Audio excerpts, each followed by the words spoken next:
Boa tarde a todos e todas. Eu sou Gabriela Lopes, sou professora da Fundação Getúlio Vargas e coordenadora do Núcleo de Estudo da Burocracia.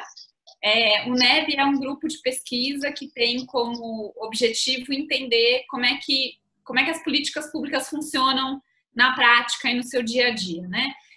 Nós temos feito já reuniões mensais há bastante tempo, mas agora, desde a pandemia, a gente decidiu transferir essas nossas reuniões para serem semanais e com um foco específico, que é entender de que maneira a pandemia tem afetado e alterado as políticas públicas as mais variadas possíveis. Então, a gente já está na 11ª reunião aqui, né, ou 12ª, né? A gente já discutiu políticas de saúde, de educação, de assistência social, políticas penitenciárias, os impactos da Covid nas questões raciais e nas questões de gênero, os impactos da Covid nas comunidades, nas favelas, enfim. E o foco dessa reunião de hoje é a gente discutir em que medida a pandemia tem afetado o que acontece dentro das comunidades indígenas. Então, a gente tem aqui vários convidados de comunidades diferentes, com envolvimentos diferentes nas suas comunidades, que falam de lugares diferentes, portanto, e a ideia é a gente fazer uma conversa aberta aqui sobre como é que a pandemia tem alterado enfim, o que acontece no dia a dia das comunidades, as políticas voltadas aos grupos indígenas. A gente sabe que tem uma série de particularidades já nessas políticas e que também a gente sabe, uma das coisas que a gente tem discutido muito é que essa pandemia, ela tem, embora ela seja talvez uma das crises sanitárias mais abrangentes e democráticas que a gente tem, ela claramente tem efeitos muito diferentes em grupos diferentes. E essa pandemia tem raça, essa pandemia tem cor e essa pandemia tem etnia.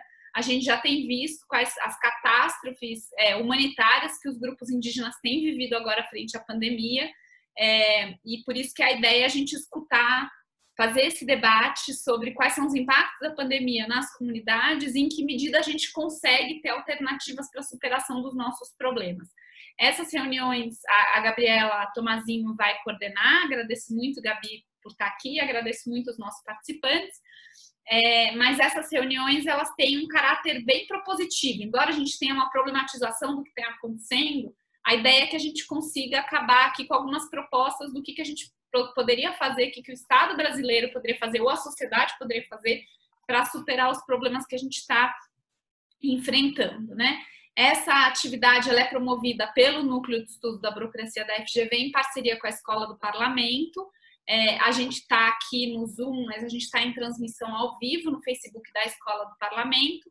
Depois dessa reunião, a gravação dela vai ficar no YouTube, também do Núcleo de Estudos da Burocracia, e toda a reunião vira um artigo para o blog do Estadão. A gente tem uma coluna semanal no blog do Estadão, e a ideia é que vocês, debatedores, palestrantes de hoje, sejam coautores, assinem com a gente esse artigo, pensando um pouco dos impactos da Covid na vida das comunidades indígenas.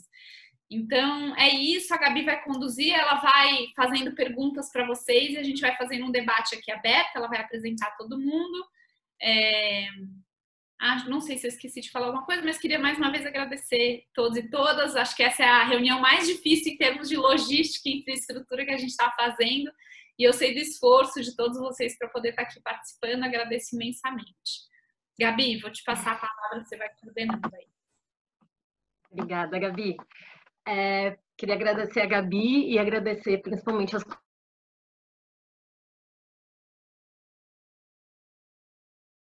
E Gabi, acho que você travou? Foi para mim. Travou. Travou, né? Convidados. Eu travei? Voltou.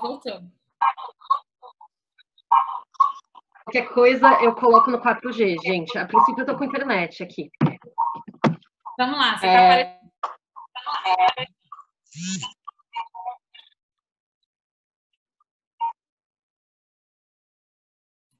Não, Gabi. Decidiu fazer... Não tá dando. Tira seu vídeo. Eu vou pôr a minha voz. Tira o vídeo.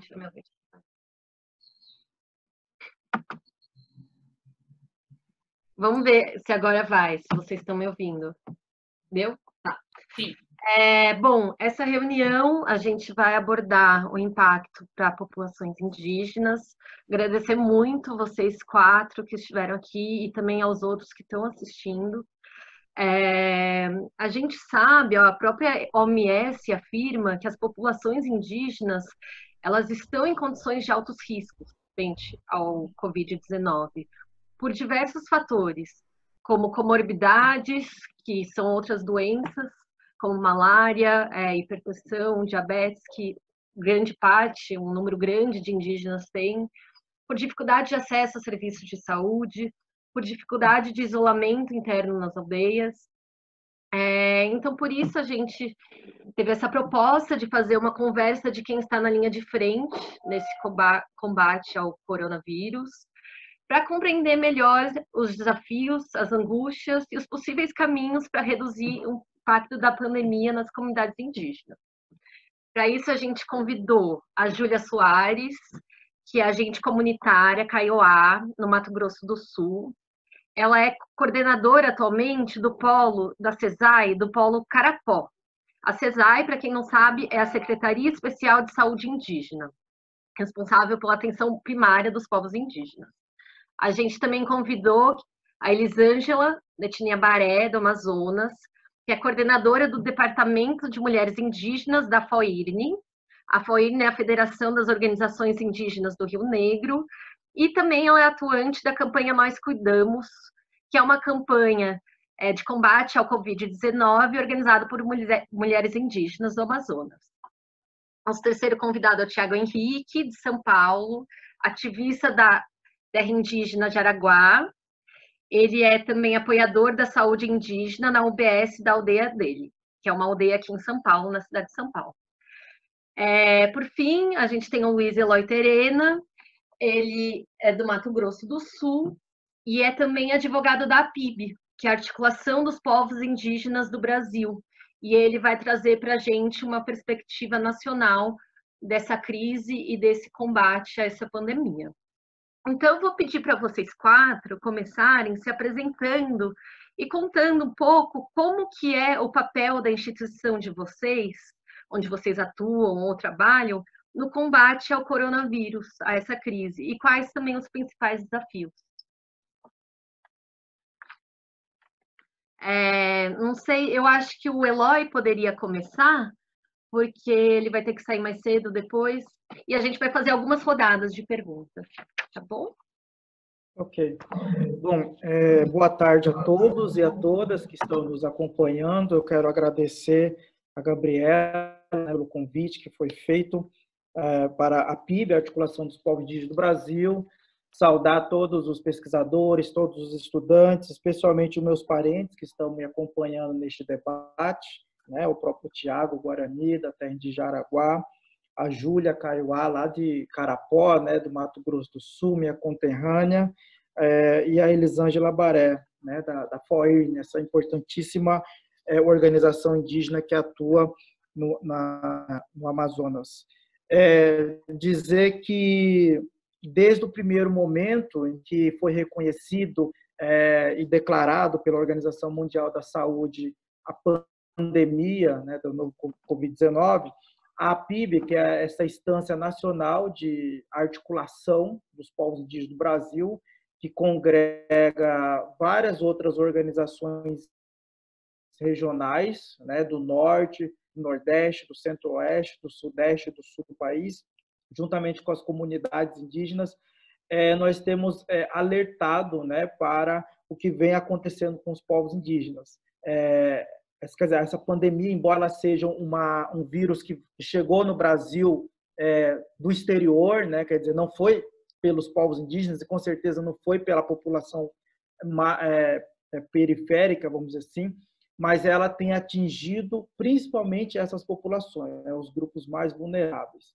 E, além de demonstrar, né, a extrema vulnerabilidade dos povos indígenas, a partir do momento que nós temos um alto índice de invasão das terras indígenas, um alto índice de não demarcação desses territórios, mas também um alto índice de desassistência no campo da saúde indígena, né? Quer dizer, essa pandemia ela escancara de forma muito grande como existe uma falta, né, de infraestrutura no atendimento à saúde indígena, como existe uma insuficiência de equipamentos de proteção individual, especialmente para os profissionais que estão na frente, né, das suas comunidades fazendo esse enfrentamento, e uma alta rotatividade de profissionais nas próprias terras indígenas, né? Quer dizer, nós não temos isso de forma muito fixa entre os profissionais que atuam na saúde indígena, e também a situação de precariedade, insalubridade da maioria das casas de saúde indígena, né? Então, essa pandemia escancara isso de forma muito grande, e a PIB tem orientado as comunidades e as lideranças indígenas a fecharem os seus territórios.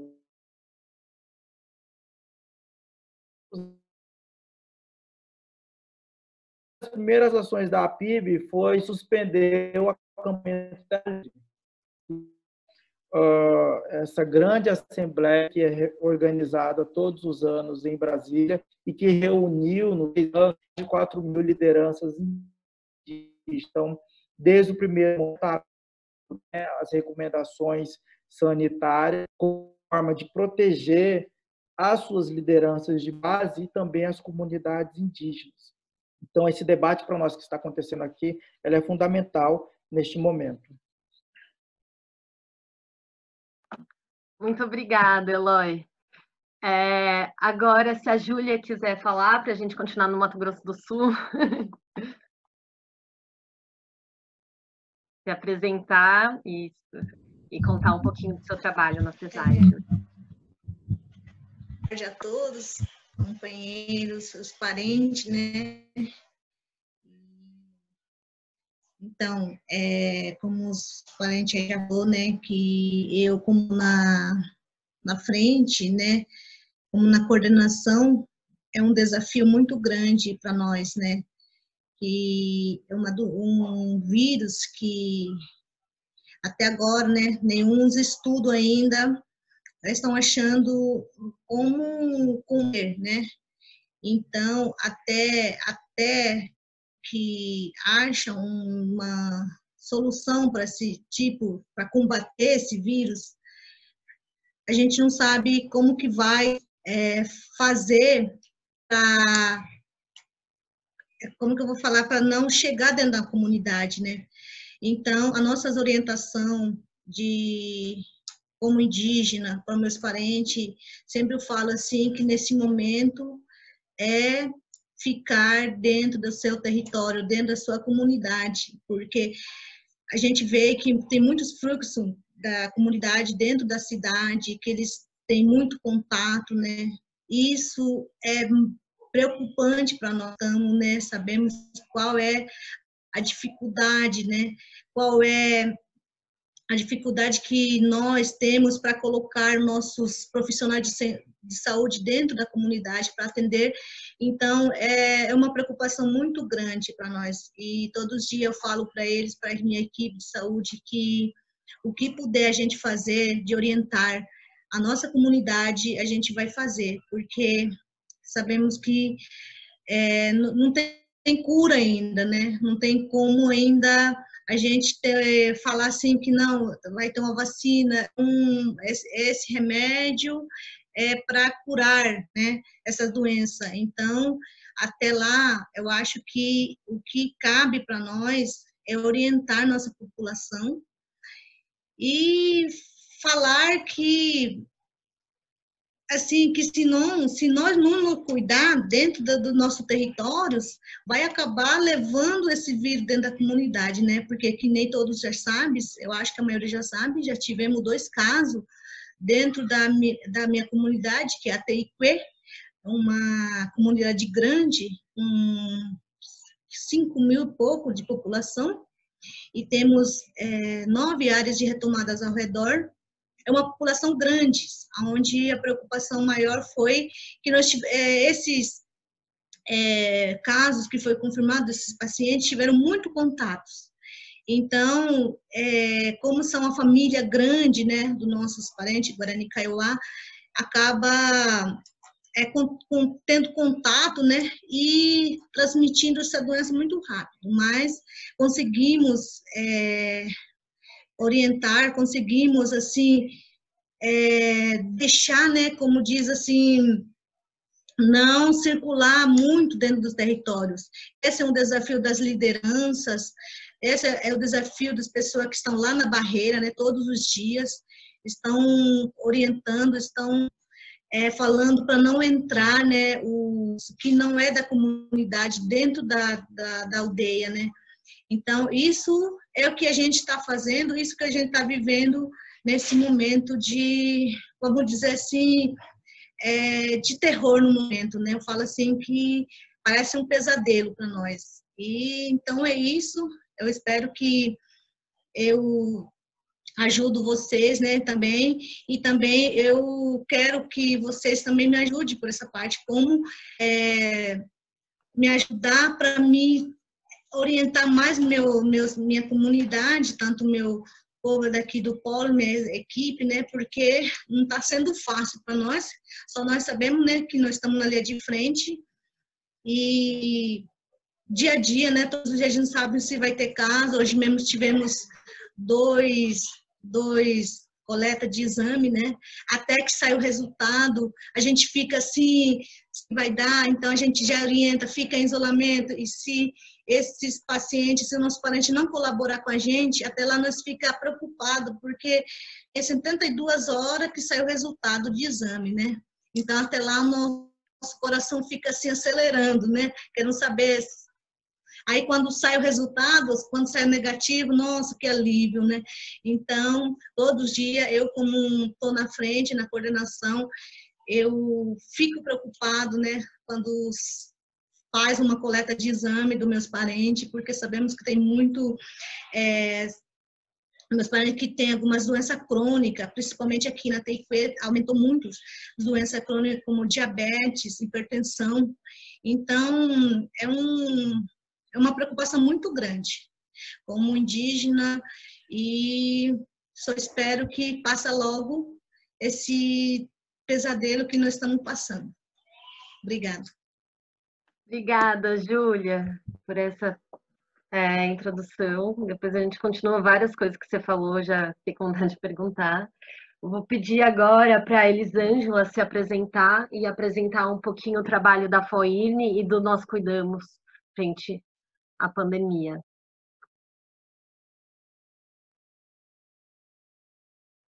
Tá me ouvindo, Elisângela? Você tá muda. Você ainda tá no mudo, Elisângela. Tem que apertar ali e tirar o mudo.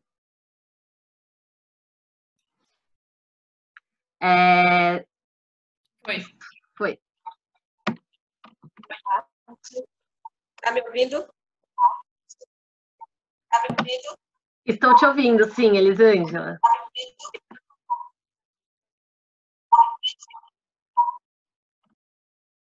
Já posso me apresentar?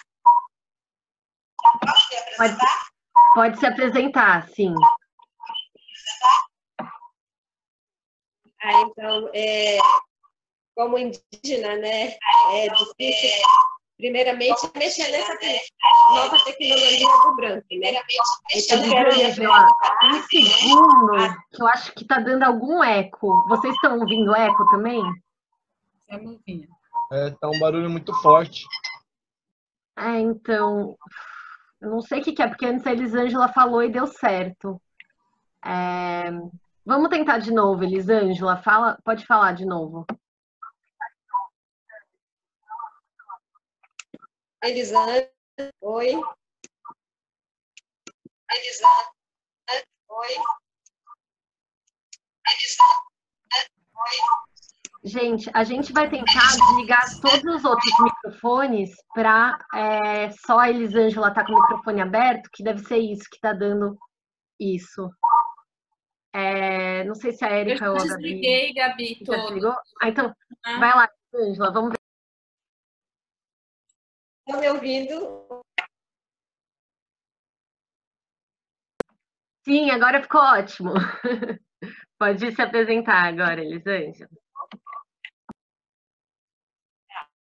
Primeiramente, quero agradecer a Gabriela, né? Elisângela, sou da etnia Baré, falante da língua Ingatu, moradora da terra indígena Quequé Marabitana. Atualmente sou uma das coordenadoras dentro do Departamento de Mulheres Indígenas do Rio Negro. Aqui na minha região nós temos indígena, então nós temos 4 línguas usadas em nosso território, que é a língua Baniwa, a língua Iratu, a língua Tucano e a língua Yanomami, recentemente, em 2017. Então, como indígena, né, venho aqui falar sobre o meu trabalho, né? Eu estou atuando desde 2017 em frente ao Departamento de Mulheres, representando as mulheres aqui em municípios do território aqui do Rio Negro. Atuamos com 3 municípios, né? São Gabriel da Cachoeira, Barcelos e Santa Isabel do Rio Negro. Então, perante essa pandemia que aconteceu neste ano, tivemos que mudar várias estratégias para podermos atuar em frente da população indígena, tendo em vista que nós já vínhamos atuando há muito tempo, enfrentando, né, a defesa do nosso território, porque nosso território, sem terra, não temos casa, nós não temos vida. Então, a nossa luta sempre foi isso, né? Nossa luta, o nosso lema aqui dentro do Rio Negro, terra e cultura. Com a nova pandemia que surgiu, a nossa bandeira de luta é vida, né? Então, a gente começou a vir atuar, né, dentro do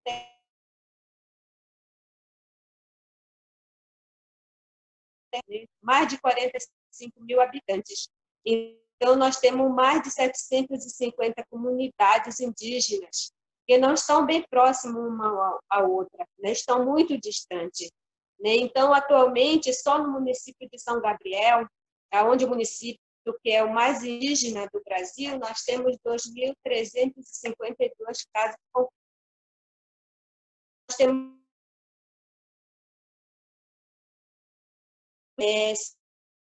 que foram tirados do nosso território, porque para a nossa população indígena, cada vida ela é uma biblioteca, né? Uma biblioteca viva, porque nosso conhecimento indígena não está em pendrive, está em CD. O que nós vimos fazendo para combater, né?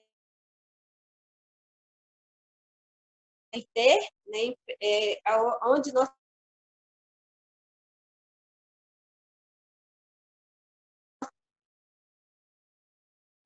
Exército, as ONG que estão aqui dentro do Rio Negro, né, o próprio DICEI, que é o DICEI, né, onde hoje a gente vem atuando de uma forma coletiva, para podermos estar, né, fazendo reivindicações à CESAI, né, pedindo ações para a CESAI, para poder atender a nossa população indígena.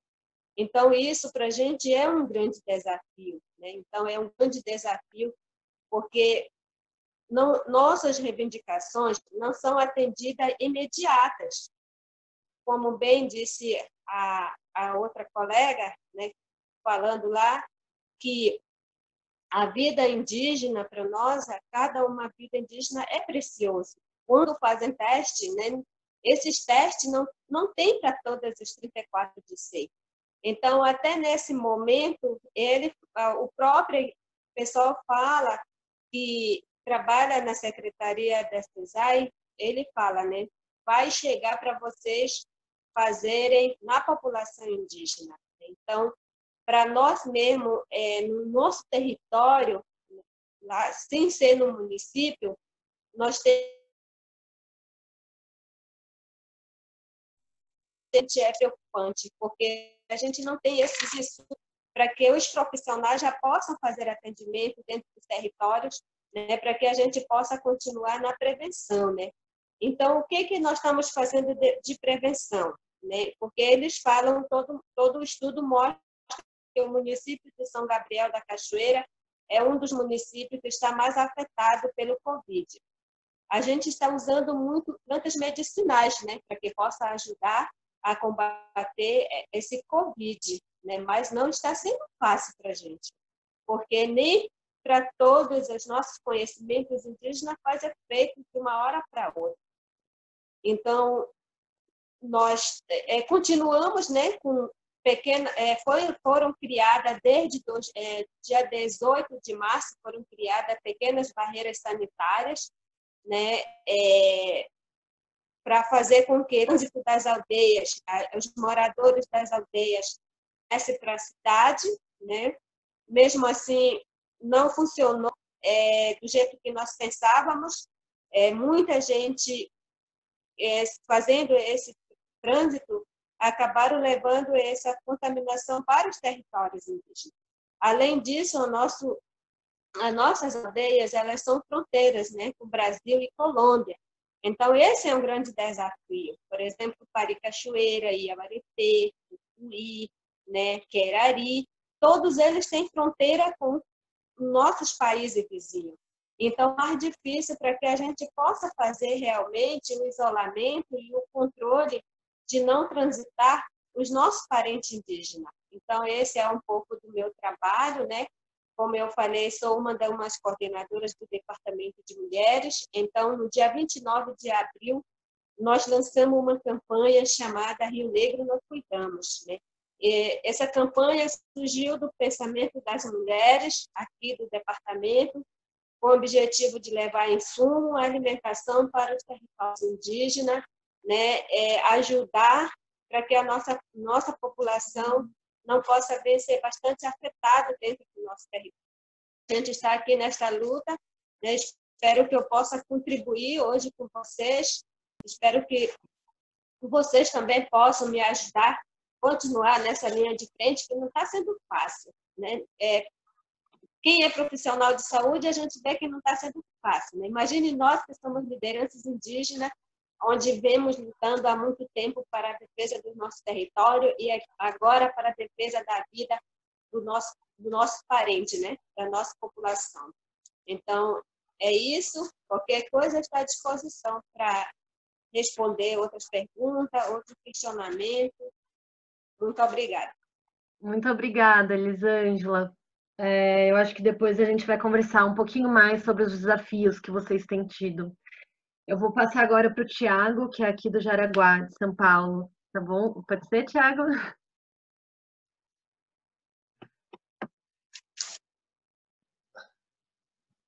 Olá, boa tarde a todos.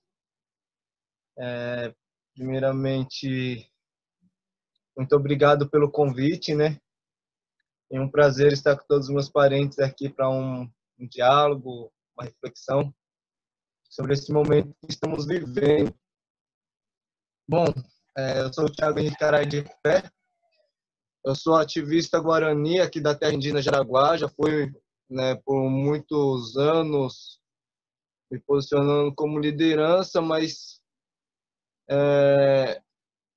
depois de muito tempo eu comecei a amadurecer essa ideia do que é ser uma liderança dentro da minha comunidade e o trabalho que eu vinha fazendo, né, que é um pouco mais amplo do que só a minha comunidade mesmo, porque a gente tem desafios para conter o Covid-19 na nossa comunidade, dentro do nosso território, né, e aqui no Jaraguá nós temos uma área de isolamento, né, que foi através de demandas ao Ministério Público, com apoio de advogados, com apoio da PIB, né, da Comissão Guarani-Urupá, de todas as organizações indígenas. Conseguimos conquistar os testes, conseguimos conquistar esse local de cuidado com a nossa comunidade, mas, porém, o cuidado ele não vem só através disso, né?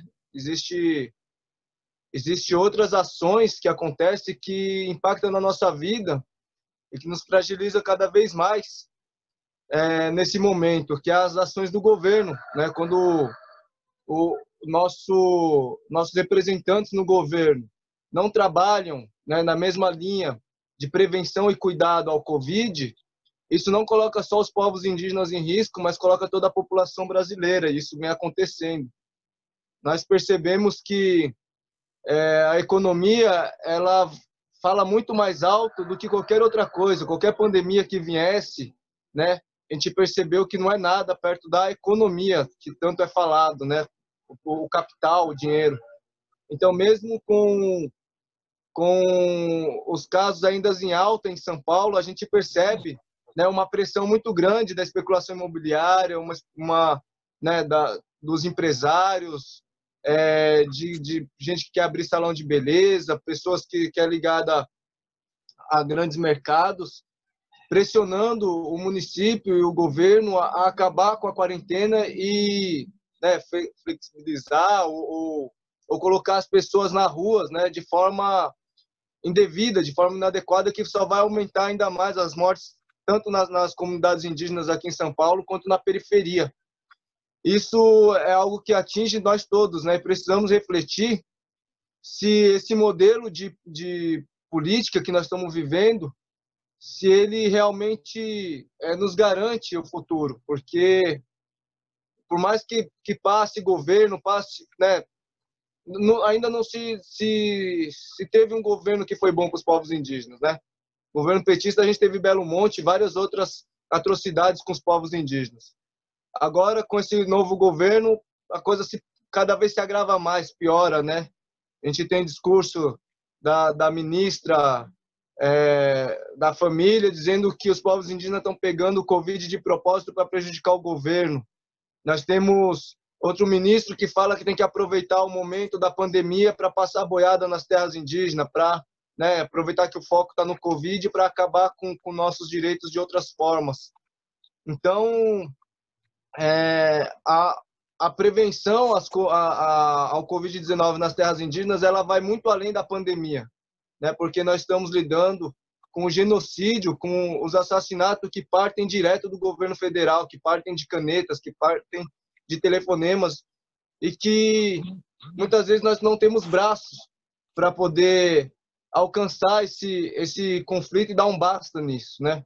A gente vê uma população tentando, né, saindo desesperada nas ruas para dizer que não aceita todo esse retrocesso que vem acontecendo no país, mas ao mesmo tempo a gente vê pessoas que não são politizadas, pessoas que estão vivendo já dentro dessa máquina do sistema, que não conseguem compreender que cada morte é importante, que cada morte é uma falta nesse mundo, que cada pessoa que está perdendo seu familiar é uma dor, né? E eu já ouvi dizer assim que em São Paulo tem milhões e milhões de pessoas e tinha morrido 30 mil, né? E que era pouco, né? Não é pouco.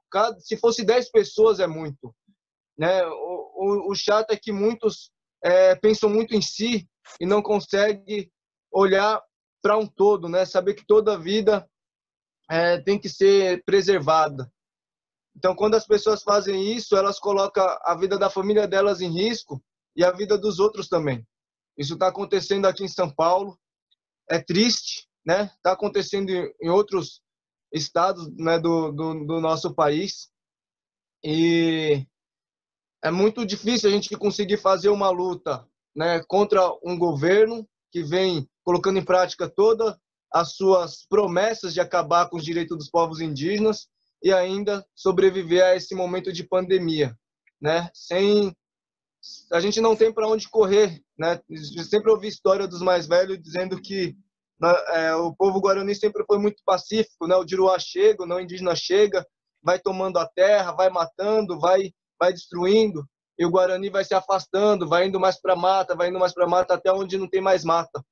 Até quando chega o momento que a gente está encurralado e não tem mais para onde a gente se afastar. E nós somos obrigados a ficar, somos obrigados a resistir a todas essas formas de assassinato que acontece conosco todos os dias. Então, eu acho que as mortes que vêm acontecendo nas aldeias, o trabalho que a PIB vem fazendo, que as organizações indígenas vêm fazendo, ela vem muito além, né, da pandemia. A pandemia poderia ter sido controlada se o capitalismo não falasse mais alto, se o dinheiro não falasse mais alto para os nossos governantes. Talvez muitas vidas poderiam ter sido salvas se o dinheiro não fosse a coisa mais importante para o não indígena. Isso é o que nos entristece, isso é o que nos atrapalha a viver bem, isso é o que consegue tirar o nosso sono. É saber que enquanto nós estamos aqui lutando, rezando para que a gente possa ter um futuro, para que a gente possa ter um amanhã. A gente tem pessoas trabalhando para a destruição, tem pessoas que estão trabalhando para que a especulação imobiliária continue crescendo de forma desenfreada, sem respeitar qualquer tipo de estudo ambiental, qualquer tipo de lei, qualquer direito que nós temos. Nós temos um governo que vem trabalhando no genocídio de toda a nossa população, favorecendo só aqueles que comandam esse grande capital. Então, mais uma vez, é um prazer de estar conversando com todos vocês e poder fazer essa reflexão junto.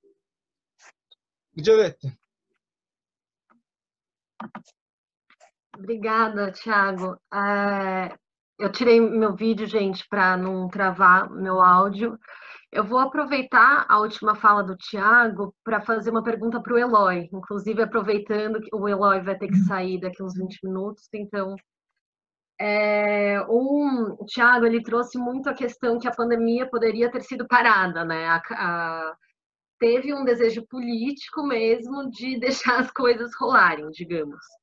E daí, Eloy, eu queria te perguntar, a nível macro, em estruturação de políticas públicas federais, qual que deveria ter sido, ou qual que deveria ser a política pública de combate ao Covid-19 para o contexto indígena? E comparar ao que está sendo. O que está deixando de ser feito e poderia ter sido feito? Então, obrigado pela pergunta, né? Hoje nós temos no Brasil, né, segundo os dados da própria APIB, o registro de 256 mortes indígenas, né? 2.886 indígenas infectados, e o vírus já atingiu 96 povos indígenas diferentes, né? Chamando a atenção para os estados do Amazonas, Pará, Roraima, Pernambuco e Ceará, né? São os estados que concentram o maior número de indígenas atingidos por esse vírus. E para nós, assim, está muito claro, né? Desde o começo, o governo brasileiro adotou uma posição de irracionalidade, né? Não seguindo, inclusive, as próprias recomendações científicas, né? Autoridades da saúde. Quer dizer, veio na contramão de toda a política adotada a nível mundial, né?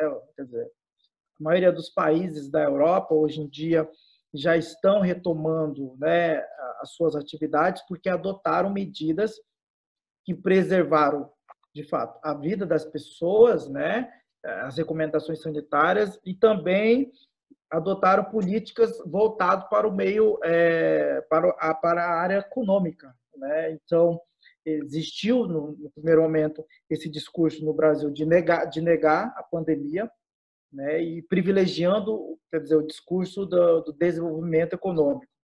Mas isso, em alguns países, foi possível ser implementado, né, na medida em que você respeitasse também as recomendações médicas.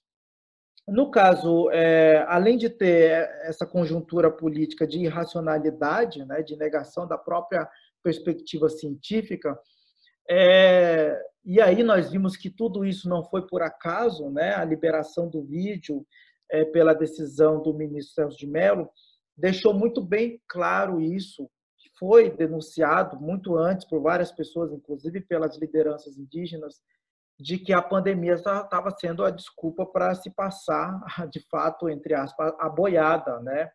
Então, por exemplo, no mês de abril, além de nós tivermos aí a tramitação da medida provisória 970, que posteriormente virou o PL da grilagem, né? A FUNAI, que é o órgão indigenista oficial do Estado brasileiro responsável pela implementação e execução da política indigenista no Brasil,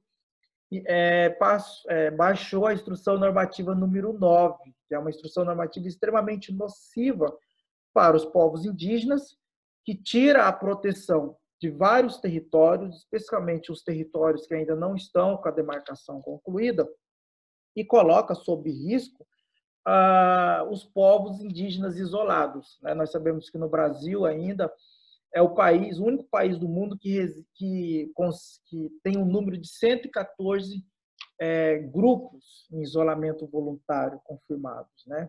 Então, quer dizer, são povos que têm aí a autodeterminação de não ter nenhum tipo de contato. E durante a pandemia eles foram e estão sendo expostos, né, a esse tipo de violação. Ou seja, existe um sério risco de genocídio dos povos indígenas, tanto os contactados quanto os não contactados, né? E aí, esses dados da PIB, eles revelam, né, que a letalidade entre os indígenas é bem maior, mas revelam uma faceta do Estado brasileiro que há muito tempo já vem sido denunciado pelas próprias lideranças indígenas, que são os casos de subnotificação, mas não só uma subnotificação assim, por adoção de políticas aleatórias, né? Nós temos aí um claro racismo institucional por parte do governo brasileiro, que insiste em não atender, né, os povos indígenas ou as pessoas indígenas que vivem em contexto urbano. Nós sabemos que cerca de 37% das pessoas que se autodeclararam indígena no último censo do IBGE residem em área rural.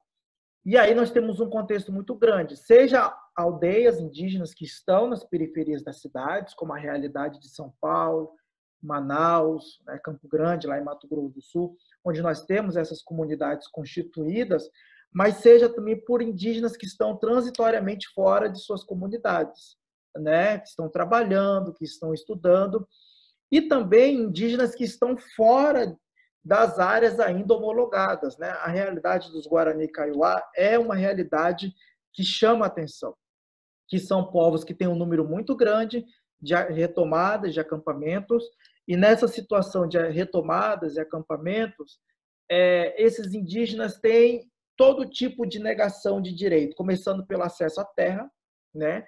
Mas também pelo não acesso à água potável, quer dizer, muitas comunidades Guarani não têm acesso ao mínimo existencial, e junto a isso, quer dizer, não tem acesso também ao atendimento à saúde específica e diferenciada prevista pela legislação brasileira.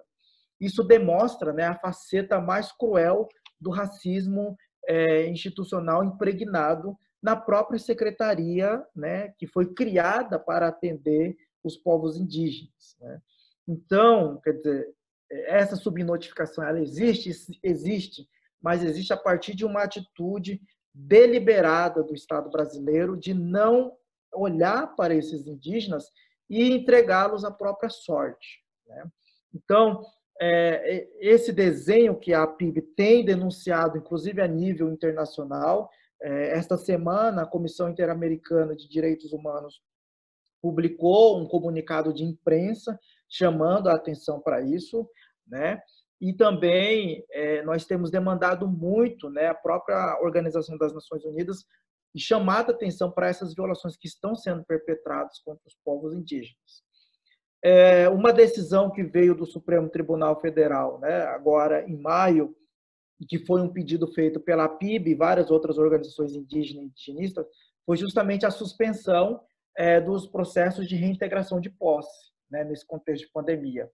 Porque nós temos a clareza, né, que, quer dizer, primeiro, nesse contexto em que as pessoas estão lutando pela sua vida, o mínimo que se pode dar para os povos indígenas é paz, né, que eles não convivam diariamente com medo da justiça e da polícia ir lá despejá-los de suas próprias terras.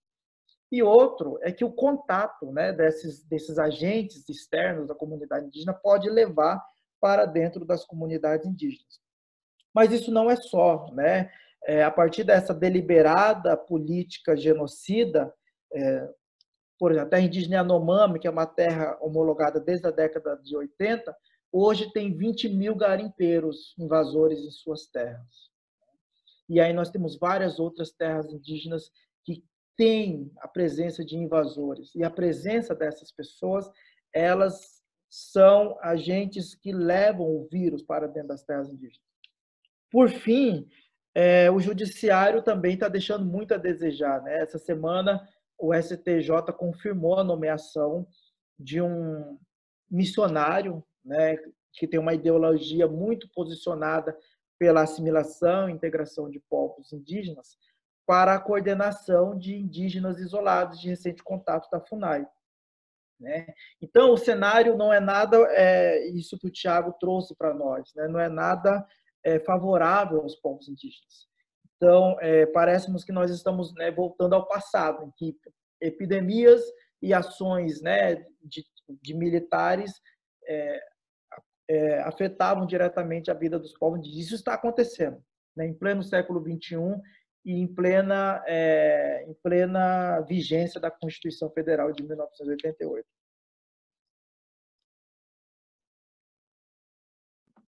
Eloy, muito obrigada por essa resposta maravilhosa. Eu acho que você traz muitas questões, né? Tanto a invisibilidade de algumas questões que já existiam e ficam meio invisíveis agora e que a gente tem que estar olhando, e também o racismo institucional.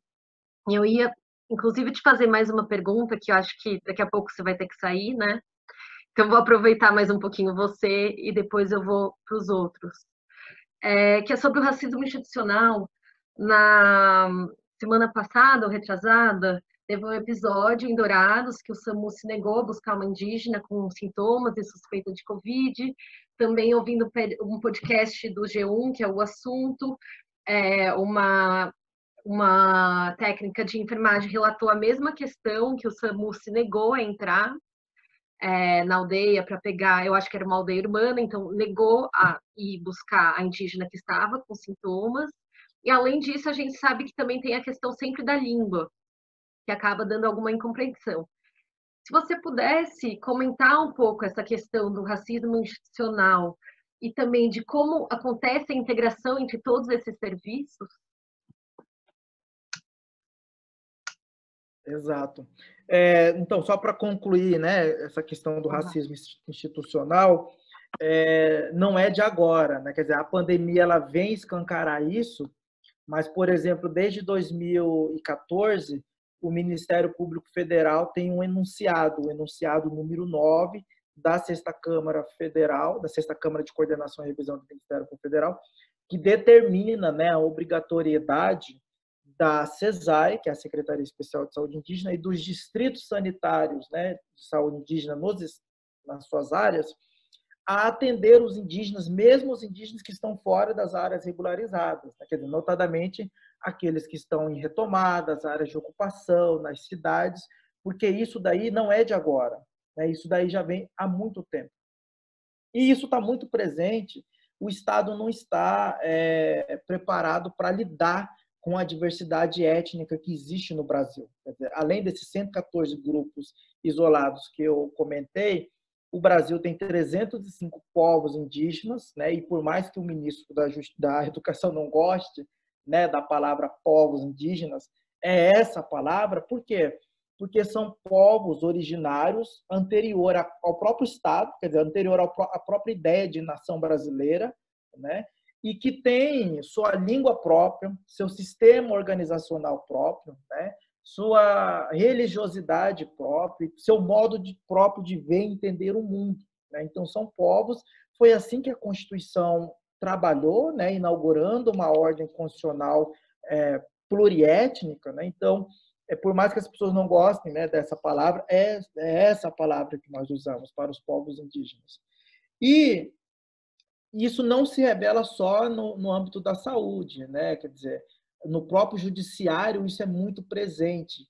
Nós temos um número muito grande, né, e esse número veio à tona justamente agora, de indígenas que estão encarcerados, né, e que não sabem nem por que estão presos ou processados, porque não tiveram a presença de intérprete durante, né, a instrução processual, durante o depoimento lá na delegacia, no inquérito. Então, o Estado brasileiro, de fato, não enxerga, né, esses outros sujeitos de direito. Quer dizer, eles não são colocados como sujeitos de direito. E o racismo, ele é justamente isso, né? O racismo, ele vem justamente para colocar os indígenas e as outras pessoas nessa condição de não humano, de não sujeito de direito, né? E isso começou há muito tempo com os povos indígenas. Durante muito tempo, os indígenas foram considerados, inclusive, sem almas, né? Precisou uma bula papal reconhecer que os indígenas tinham almas e, portanto, eram sujeitos de direito e sujeitos à evangelização, né? E aí que lá no período da colônia muda-se toda, né, a relação do Estado, da coroa portuguesa, ainda antes da República, com os povos indígenas. Mas desde o Brasil Império até a Constituição de 88, os indígenas, mesmo sendo reconhecidos como tendo almas, né, quer dizer, portanto eram humanos, foram considerados legalmente como incapazes, né, para as práticas dos atos da vida civil. Quer dizer, não podiam falar por si, não podiam escolher por si, quem falava por eles era a FUNAI.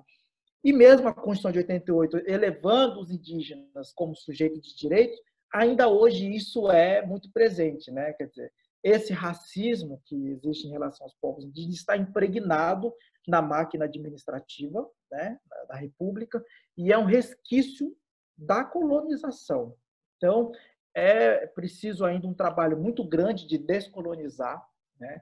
E aí talvez a tarefa mais difícil é de descolonizar a mente das pessoas, que é todo esse processo com que não só os indígenas foram submetidos, mas as pessoas, né? Quando as pessoas elas tendem a não ver o racismo que vitimiza os indígenas, vitimiza o povo negro, é porque essa pessoa também ela já está com a mente colonizada. É preciso ela, né, se desvencilhar desse pensamento colonial para ela poder entender como essas estruturas elas estão postas, né?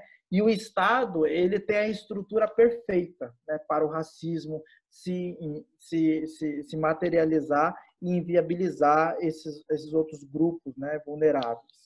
Então, a pandemia ela vem escancarar isso também, e é preciso que a gente, quando fala de racismo, incluir também aí os povos indígenas.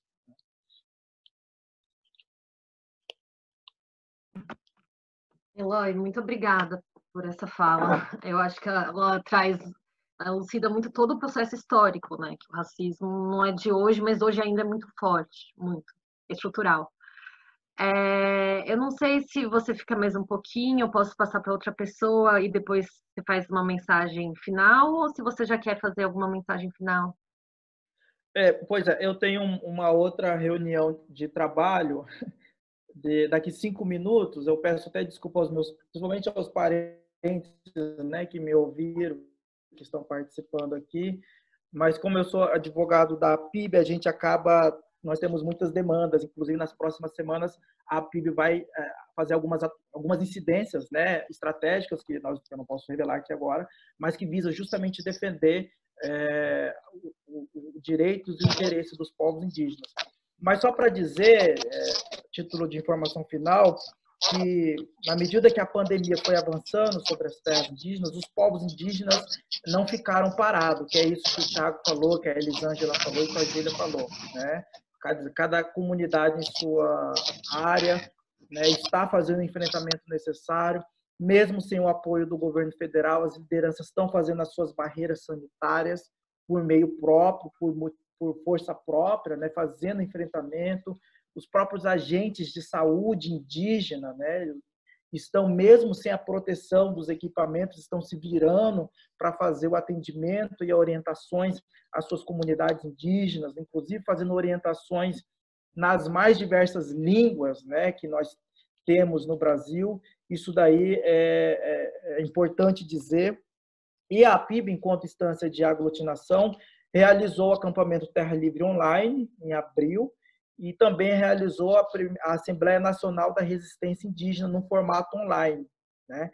E a partir dessa assembleia, que reuniu várias lideranças indígenas de diversos contextos do Brasil e especialistas não indígenas da área da saúde, nós montamos um plano, né, da PIB, quer dizer que nem isso o governo apresentou a tempo, né? Um plano de enfrentamento para os povos indígenas, né? E que nos próximos dias a coordenadora executiva Sônia Guajajara vai estar apresentando esse plano, inclusive para o Conselho Nacional de Justiça, o CNJ. Então, a ideia é que os povos indígenas, né, também por meio de suas próprias organizações e estratégias, estão fazendo esses enfrentamentos.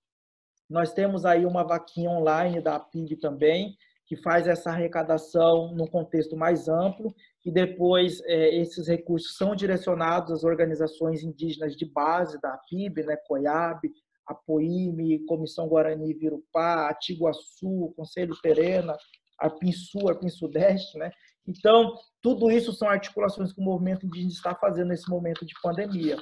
E isso que a nossa parente Elisângela falou é fundamental, né? Quer dizer, a gente está se apropriando dessas tecnologias que até certo ponto era estranha à cultura dos povos indígenas, e isso é importante dizer como isso está sendo feito exatamente no âmbito de um governo que veio com o discurso de integrar os povos indígenas, né, de desqualificar a identidade cultural dos povos indígenas. E os povos indígenas estão dando um recado justamente isso, que não. Nós estamos aqui fazendo a luta no campo, na cidade, nas mídias digitais, mas nem por isso nós perdemos essa condição, né, de ser indígena, né, cada um com o seu povo, com a sua língua.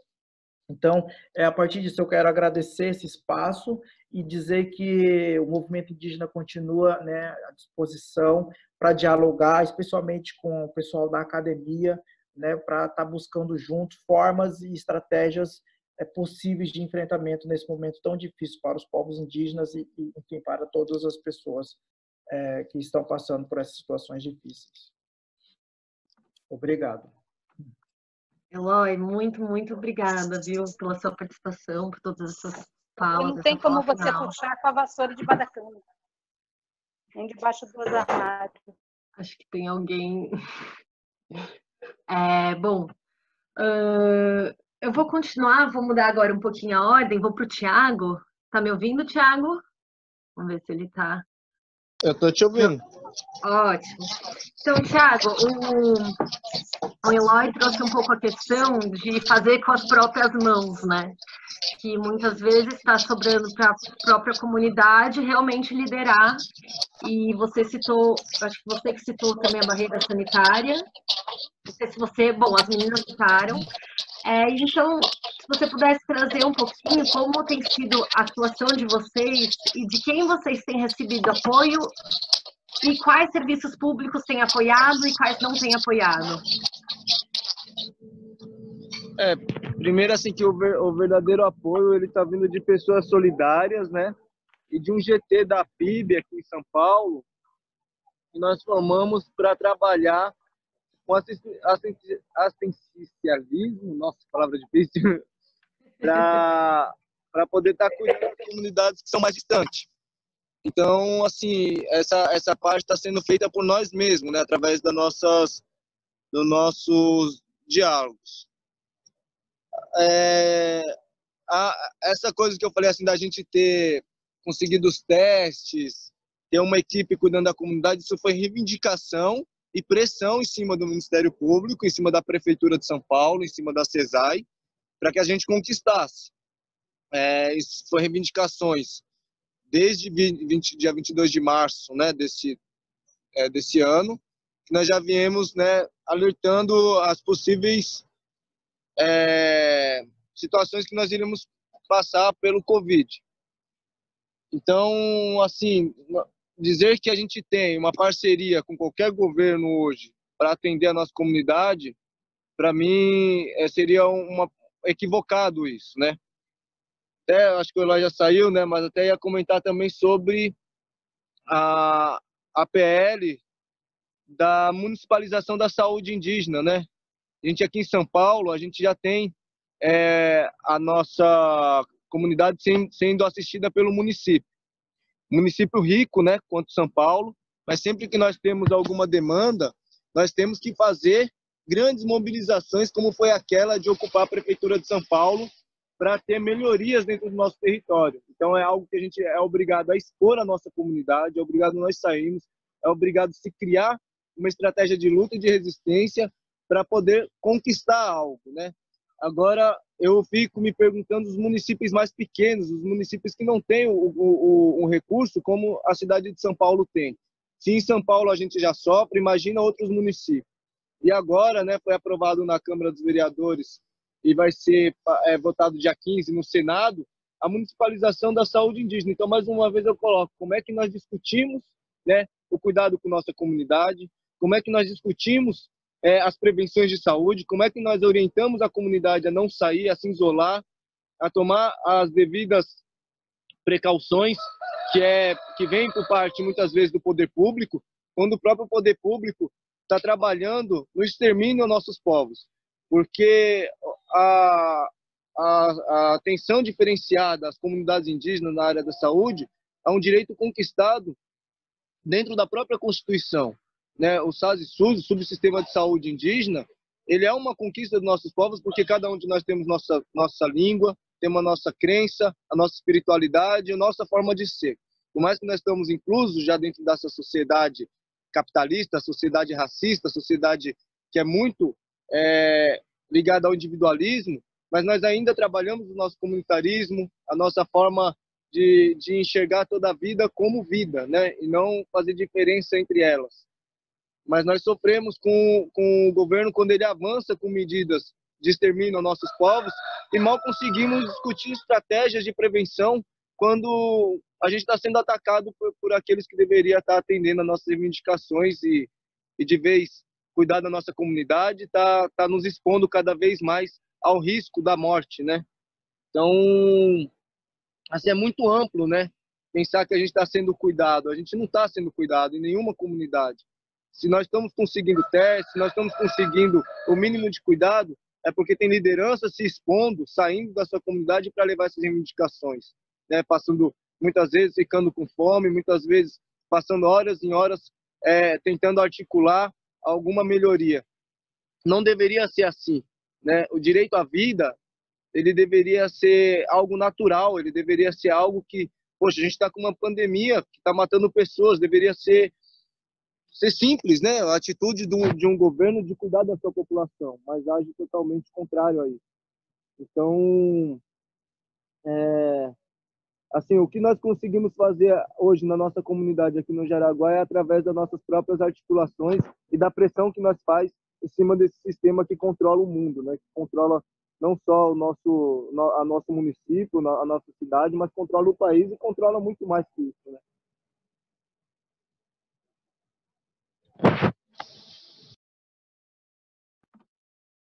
Obrigada, Thiago.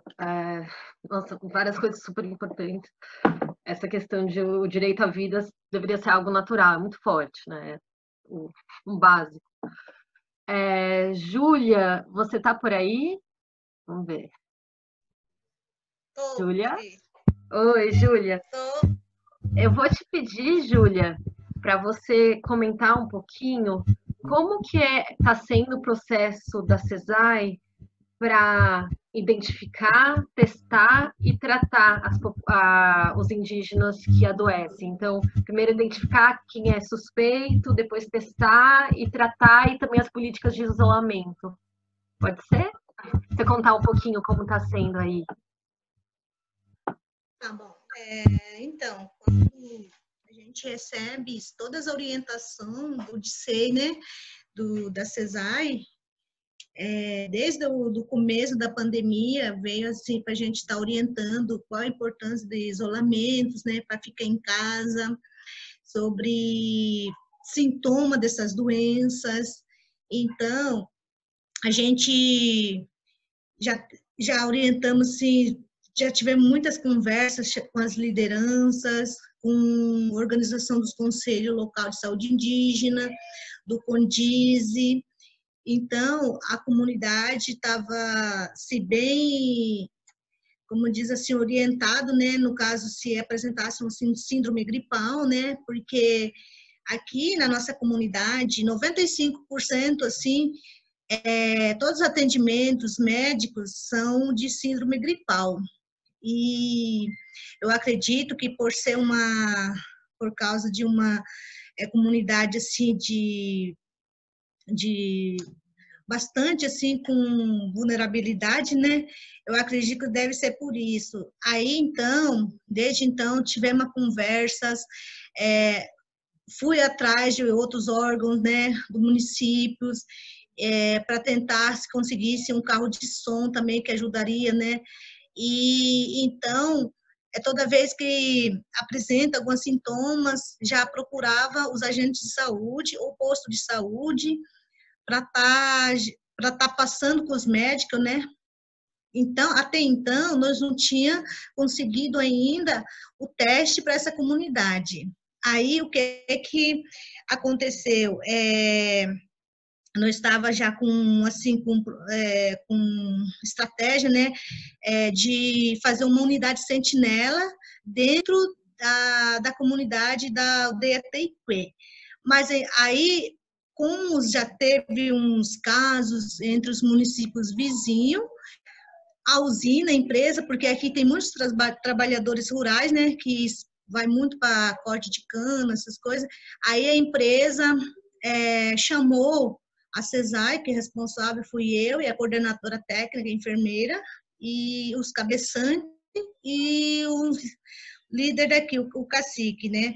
Aí ele falou para nós que ia testar todos os trabalhadores deles, 200 trabalhadores, e que nenhum deles apresentou sintomas, mas até então, por cuidar mesmo, eles iam fazer esse teste.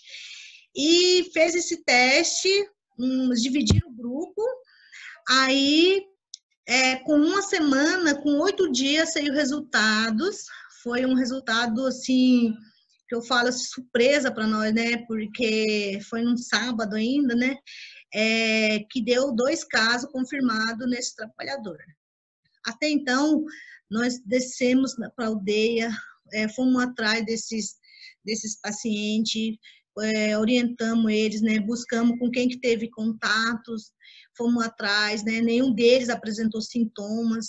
Então, aí é onde foi mais vamos dizer assim, que um susto para a comunidade, né? E aí eu pedi para as lideranças, para a pessoa que estava na organização das barreiras, para reforçar mais essa barreira, porque a gente tentou buscar de onde que esses 2 se contaminaram, né? Então, a gente não conseguiu fechar, assim, porque eram os trabalhadores que ficavam o dia todo na roça, né, bem distante da cidade, também da empresa, só tinha contato com o cabeçante e o motorista, mas nenhum deles também deu positivo. Aí o que aconteceu? Aí o Estado, né, que já estava prevendo, já estava tudo organizando para mandou o teste para nós, conseguimos o teste do PCR, né, para testar todos os contatos, e também a CESAI tinha mandado teste rápido, mas até então era só para os trabalhadores, né, mas fizemos esse teste, né, usamos com esse contactante, mas não deu nenhum resultado positivo. Então, para identificar, assim, os pacientes lá, né, a gente agora todos os pacientes que apresentam síndrome gripal, a gente tá testando, tá coletando o PCR mesmo, não é nem teste rápido. Então, porque tem todos os protocolos que tem que ser seguido, né, para fazer esse teste, no caso, o teste rápido e o PCR. Aí,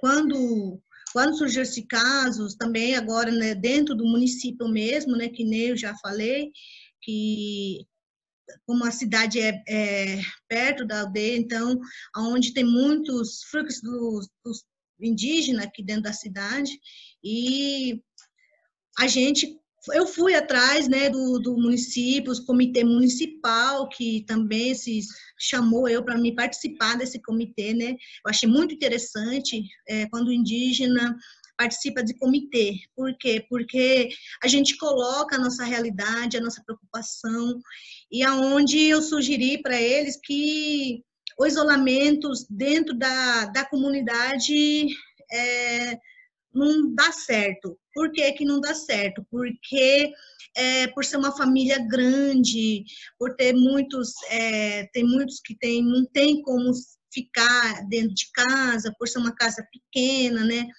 Então, o que o município organizou? Um local, né?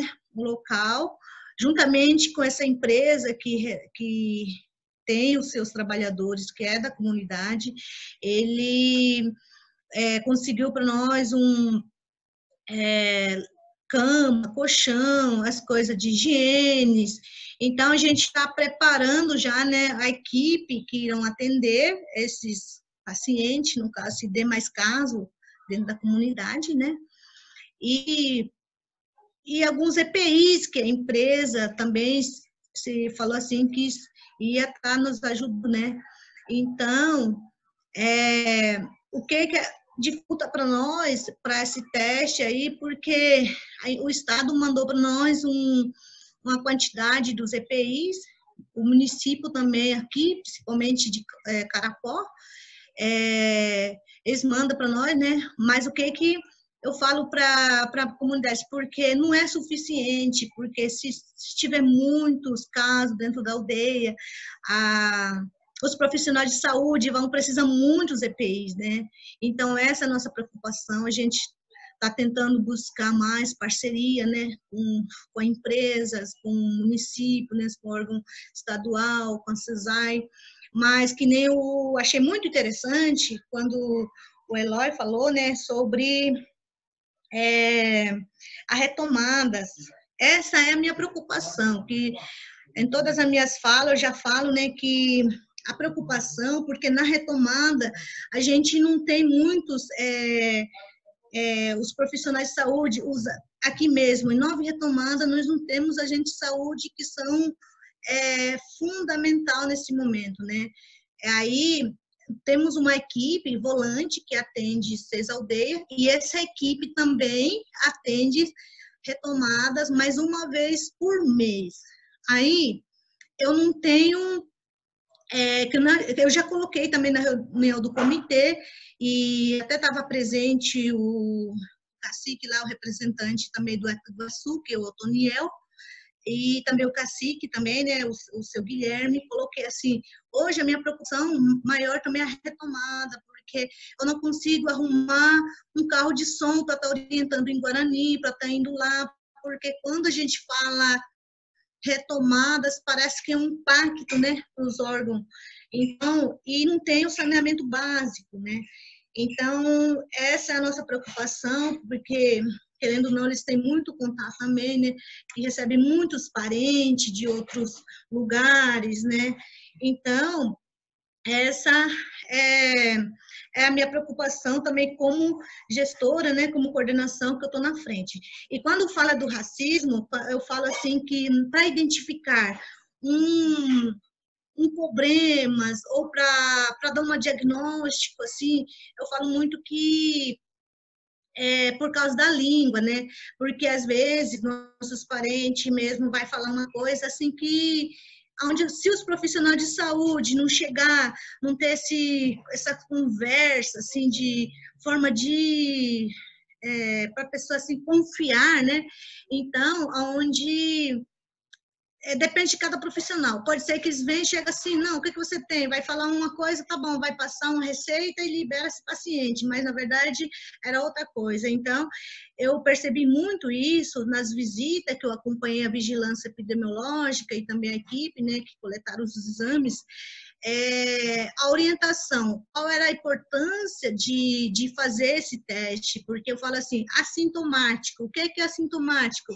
Aí em Guarani eu já falo, né, o que é assintomático, o que é sintoma dessas doenças, né? Então, eles têm mais, fica mais confia mais na gente, né? Então, onde a gente percebeu, aí o pessoal falou assim da vigilância, toda vez, Júlia, então vocês vão nos acompanhar, porque facilita mais o nosso trabalho, né? E eu acho assim que, quando fala do racismo também, tem muitos que nem os parentes aí já falou, né, quando fala do município, porque nosso polo aqui atende 6 aldeias, que está 2 aldeias no município e 2 aldeias em outros municípios, mas tem uns municípios que tem uma retomada, igual o exemplo na Viraí. Na Viraí nós temos uma retomada, né, que uma equipe vai uma vez no mês, e tentamos conversar, tentamos ir atrás, como é que seria a estratégia, qual será o boletim epidemiológico desses municípios, se tiver um caso dentro dessa comunidade, o que eles podem nos ajudar, né? Mas nós não tivemos nenhuma resposta. E quando dos profissionais de saúde, porque sabemos, né, que a CESAI, eles têm muita demanda, e depende de Brasília, né, dos órgãos federal, e quando pede uma licitação, sabemos que demora muito, né? E enquanto isso, as doenças aqui dentro da comunidade não espera. E a gente está indo atrás do município para ver se consegue nos ajudar, né? Mas tem os municípios que, infelizmente, nos ajudam. Então, fala assim que não tenho, só tenho isso. E fala da ambulância. Tem uns municípios que eu só tenho um carro, é um caminhonete para atender 6 aldeias, fora a retomada. A retomada, quando precisa, eu também tenho que deslocar esse mesmo carro para pegar esses pacientes para trazer na cidade para ser atendido.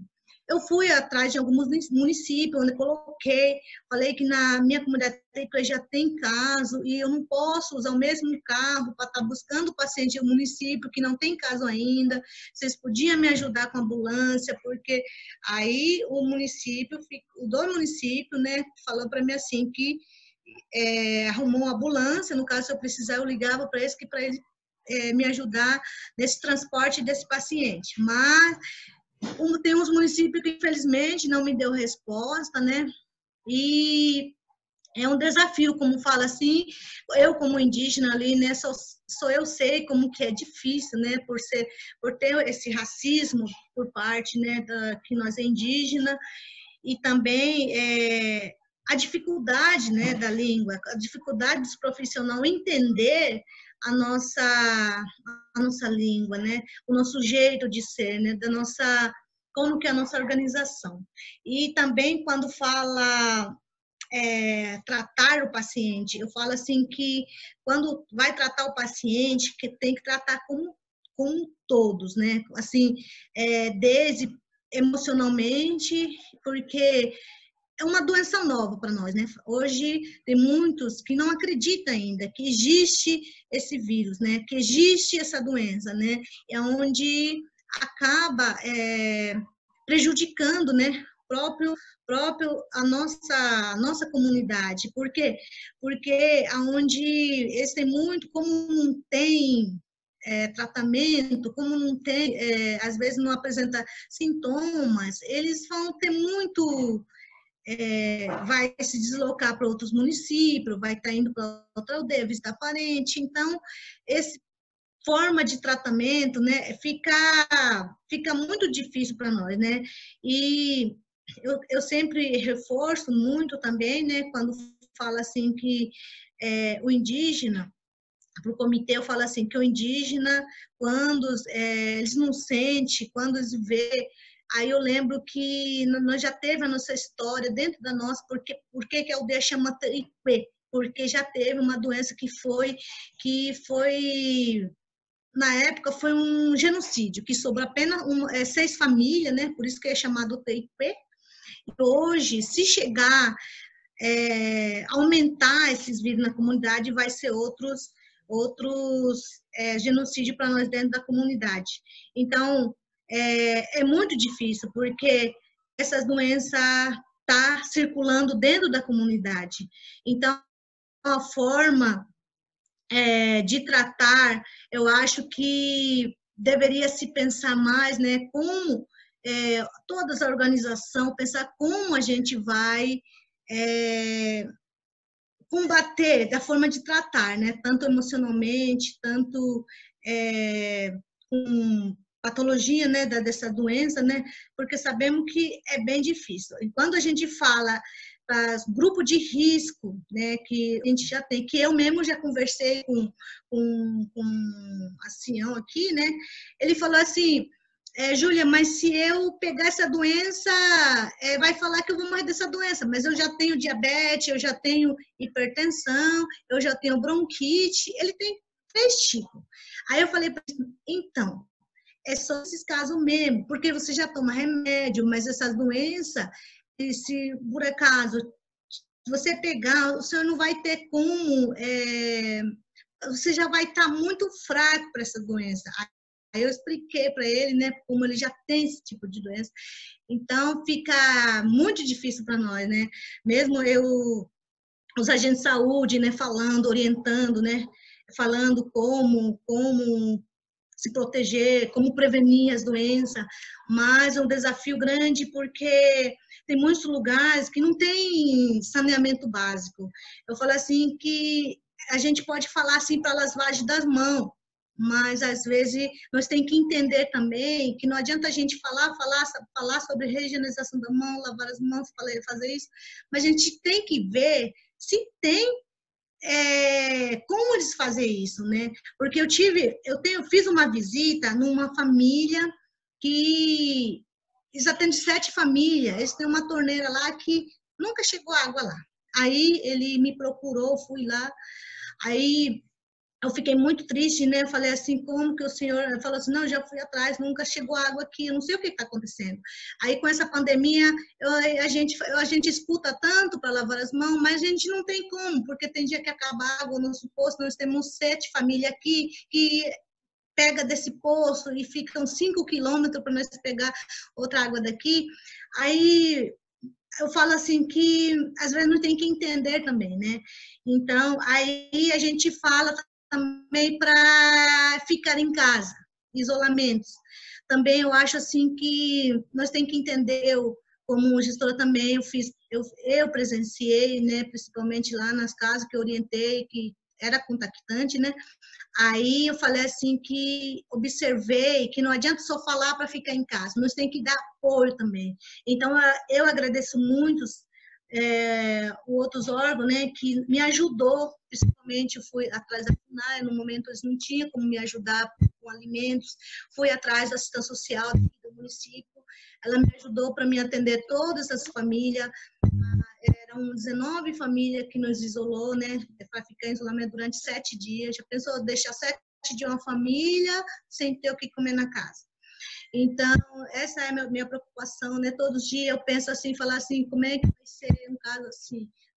Eu fico, como diz assim, que eu não tenho mais onde eu ir, né? Porque falar assim que a gente todo dia está buscando para profissionais de saúde estar atendendo dentro da comunidade, mas às vezes, se não tem EPI, como é que eu vou colocar também esse profissional dentro da comunidade?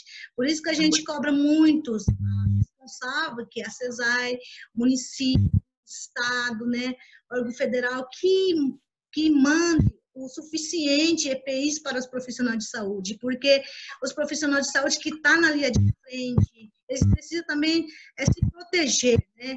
Porque a gente sabe que os agentes de saúde também, que estão na linha de frente, que vai em casa, só estão usando só máscara de pano, né? Então, eu agradeço muito também a Defensoria do Estado, que ajudou a doutora Neila, que ajudou com alguns EPIs para os agentes de saúde, e também, aqui principalmente, o município sempre lembrou dos agentes de saúde, porque nós temos 5 agentes de saúde que são do município, mas mesmo assim ela não deixa de atender, né? Fala assim, Júlia, tanto máscara para os agentes de saúde. Ela fala assim, mas pode me dar que eu vou dividir entre eles, porque nós temos 16 agentes na TIP, fora os outros municípios, né? Então, eu estou conseguindo, assim, de uma forma assim, para não deixar nenhum dos agentes de saúde sem EPI e nenhum da equipe ficar também sem EPI. Então, a gente está fazendo esse dia até eu reduzir, falei com a coordenadora técnica, né, que se mandasse toda a equipe, se usasse, porque a nota que veio, a orientação que veio, né, que para todos eles estar usando, como já tem caso confirmado, tem que estar usando os EPIs durante o atendimento. Mas se eu for colocar todos os profissionais de saúde lá, se usar essa quantidade que veio da CESAI, só vão durar uma semana. Então, aí, depois, se acabar esse EPI, como é que eu vou colocar esse profissional de saúde sem EPIs? Porque aí eu falo assim, não, vamos reduzir durante 2 vezes por semana, vamos colocar o psicólogo adicional dele, não, vamos fazer isso. Então, nós estamos fazendo essa redução, né, até que nós consigamos. Essa semana, eu fiquei muito preocupada, porque chegou para nós máscara não é nem suficiente. Aí eu falo assim, para uma semana, poxa, e depois? Como? Porque a gente está coletando o exame toda semana. Então, se der casos confirmados, como é que a gente vai fazer? A gente vai trazer esse paciente fora da aldeia, mas a gente vai colocar no município. O que a gente organizar aqui com o município? Porque o município entraria com os profissionais de saúde durante noturno, né? E durante o dia seria o nosso mesmo, que é profissionais que é da CESAI. Então, eles têm que estar tudo paramentado, né? E essa é a nossa preocupação. Será que vai ter EPIs? Essa é a nossa preocupação aqui, eu juntamente com a coordenadora, né? Porque temos casos aqui no município também, né? Todos os dias a gente está orientando para não aumentar o número de casos dentro da comunidade. Júlia, então, muito obrigada. Júlia? Oi. Muito obrigada, Júlia, por trazer toda essa questão de como funciona, de como falta EPI, de como é a articulação com os municípios, de como falta transporte, falta carro. É muito importante tudo que você trouxe. Eu vou passar agora um pouquinho para a Elisângela contar como que está lá. E principalmente te perguntar, Elisângela, duas coisas. Como que é a comunicação com todos esses povos indígenas que estão na organização, na FOIRN?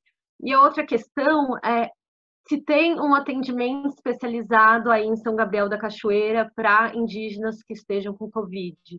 E como que tem sido isso?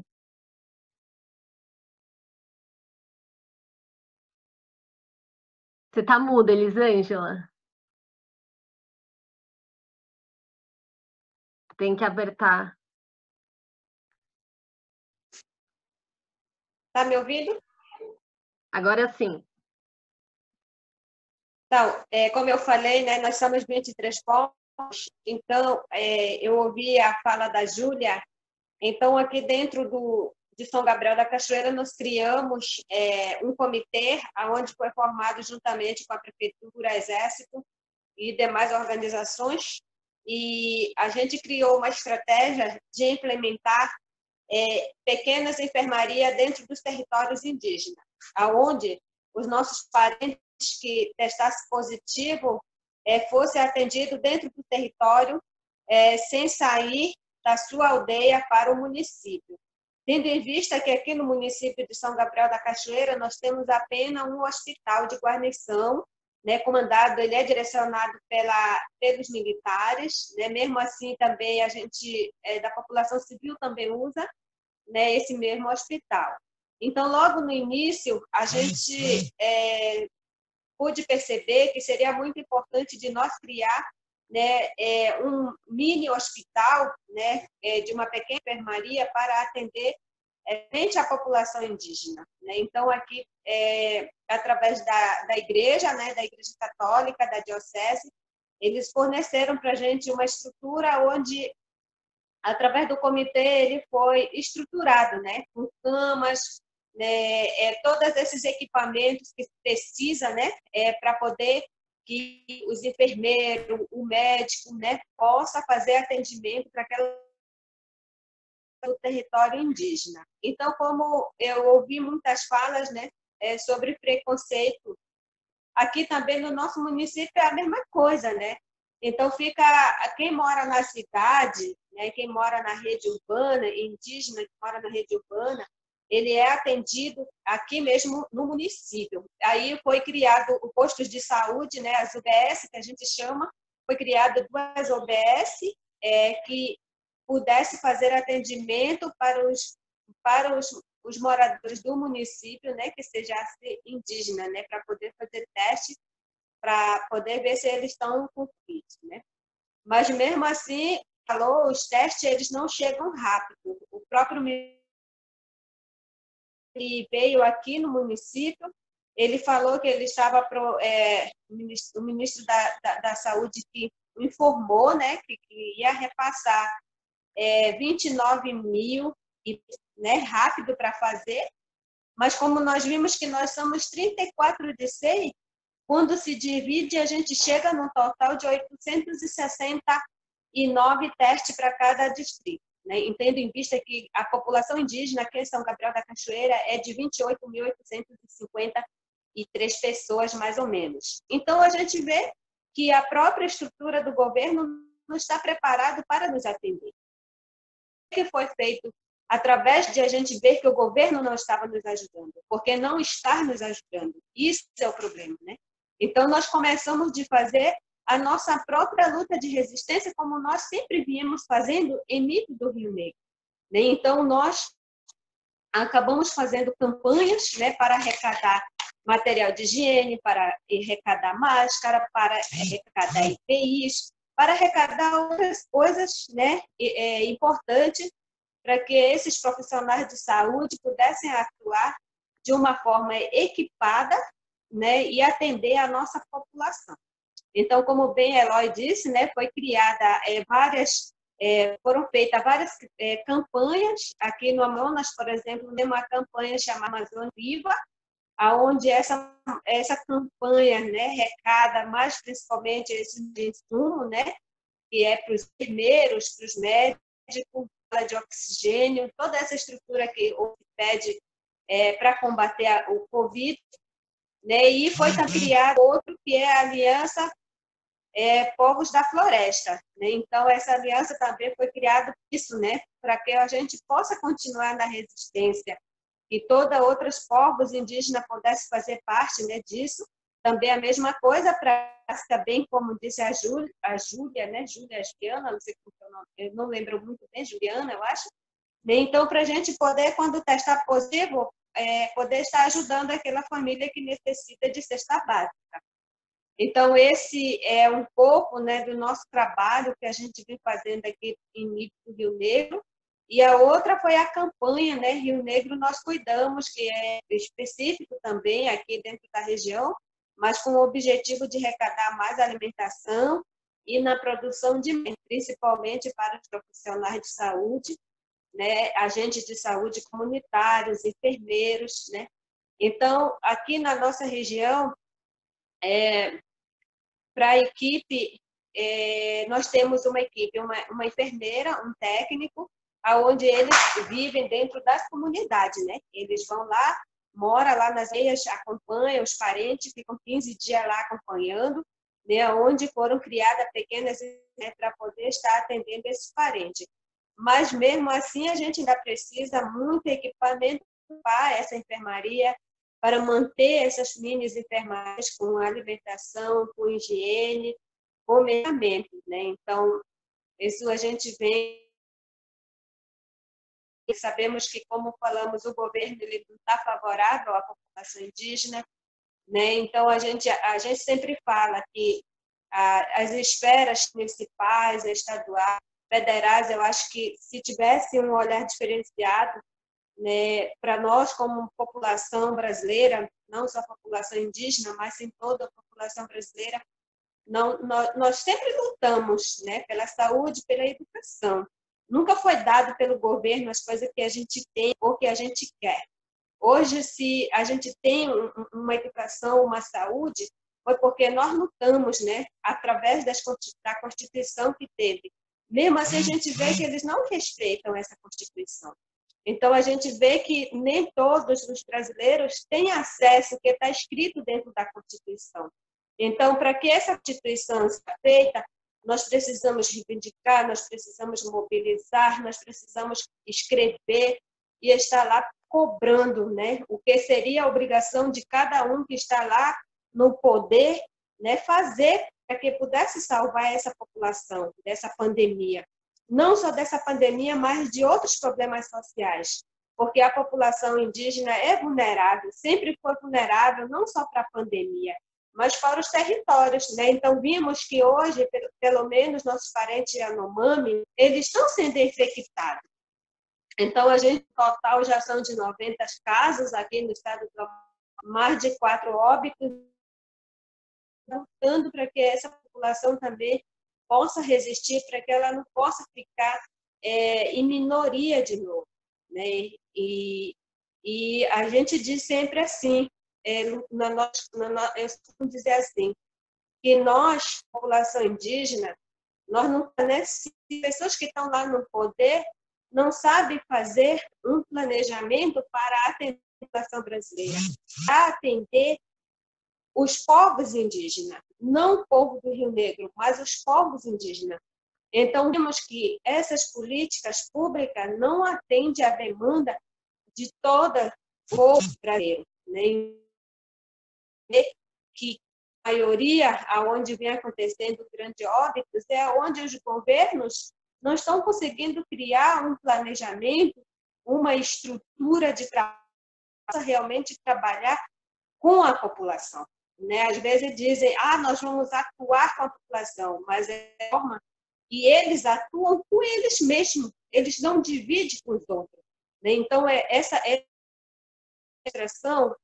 democracia, eles exercem para eles não conseguem exercer. Isso é o trabalho da população indígena. O povo indígena, ele é do coletivo, ele trabalha para defender o coletivo. Então, nós aqui em nível do Rio Negro, nós fizemos isso. Trabalhamos para atender, para lutar pelos 750 comunidades.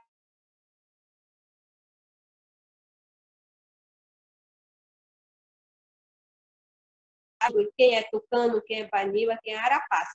Né?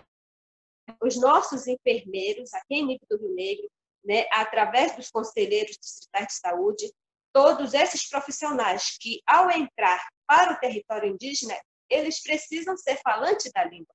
Né? Eles precisam, pelo menos, entender uma língua indígena para atuar dentro do Dicer Rio Negro, Dicer Alto Rio Negro, que a gente chama. Né? Então, assim, para ter acesso, né, à fala, os nossos parentes indígenas, explicar para eles em que momento, né, que nós estamos hoje.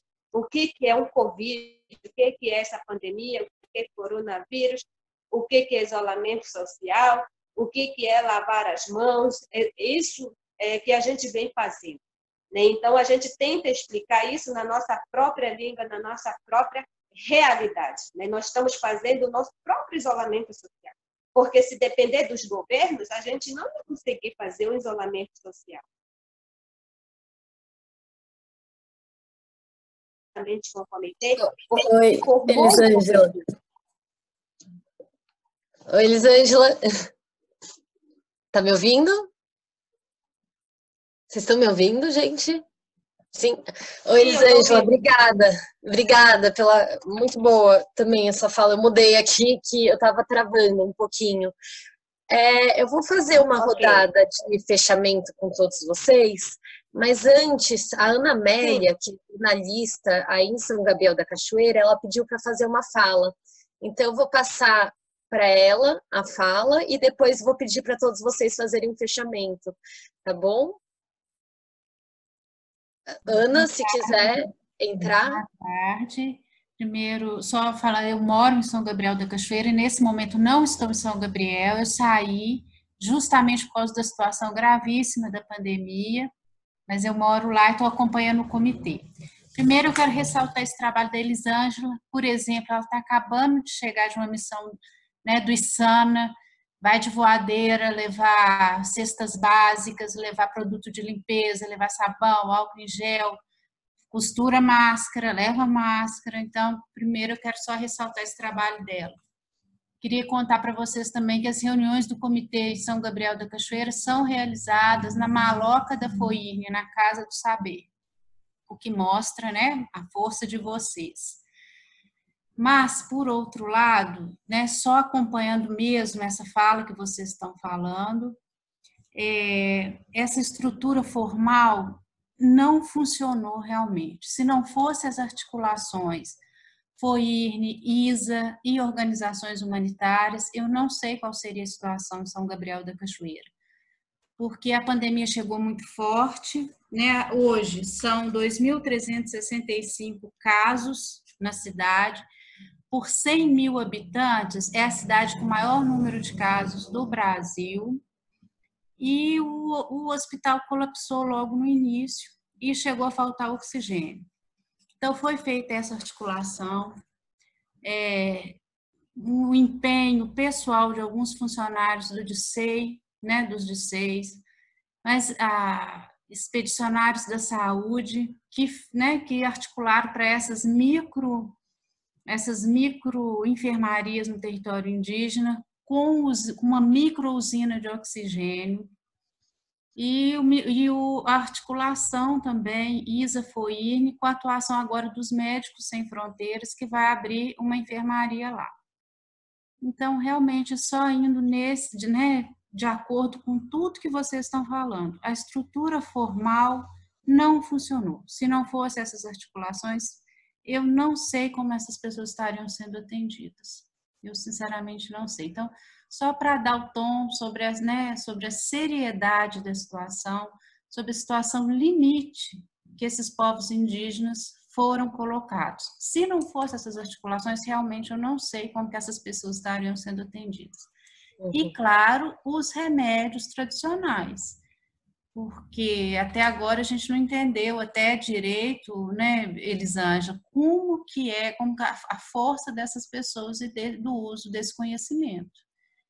Eu acho que isso vai ser estudado aí por um longo período, porque eles estão insistindo nos chás, nas defumações, e enfim, está dando resultado, porque muitos deles estão recuperando graças a essas ações. E é isso, muito obrigada, gente, muito obrigada especialmente a Elisângela aí. Obrigada, Ana Amélia. Eu acho que essa questão mesmo de a estrutura formal, a estrutura do Estado não está dando a devida resposta, e que o que está precisando ser feito, o que está sendo feito são as articulações dos povos, são outras organizações que apoiam, às vezes Ministério Público, Defensoria.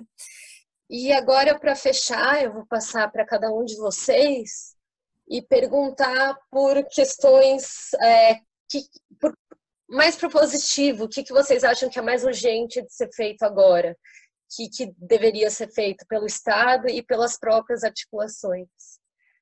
Tiago, se você quiser começar. Você está mudo.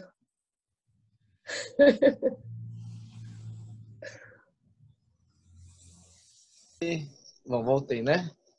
Voltou. O que deveria ser feito para impedir com que todas essas mortes venham acontecendo, é isso?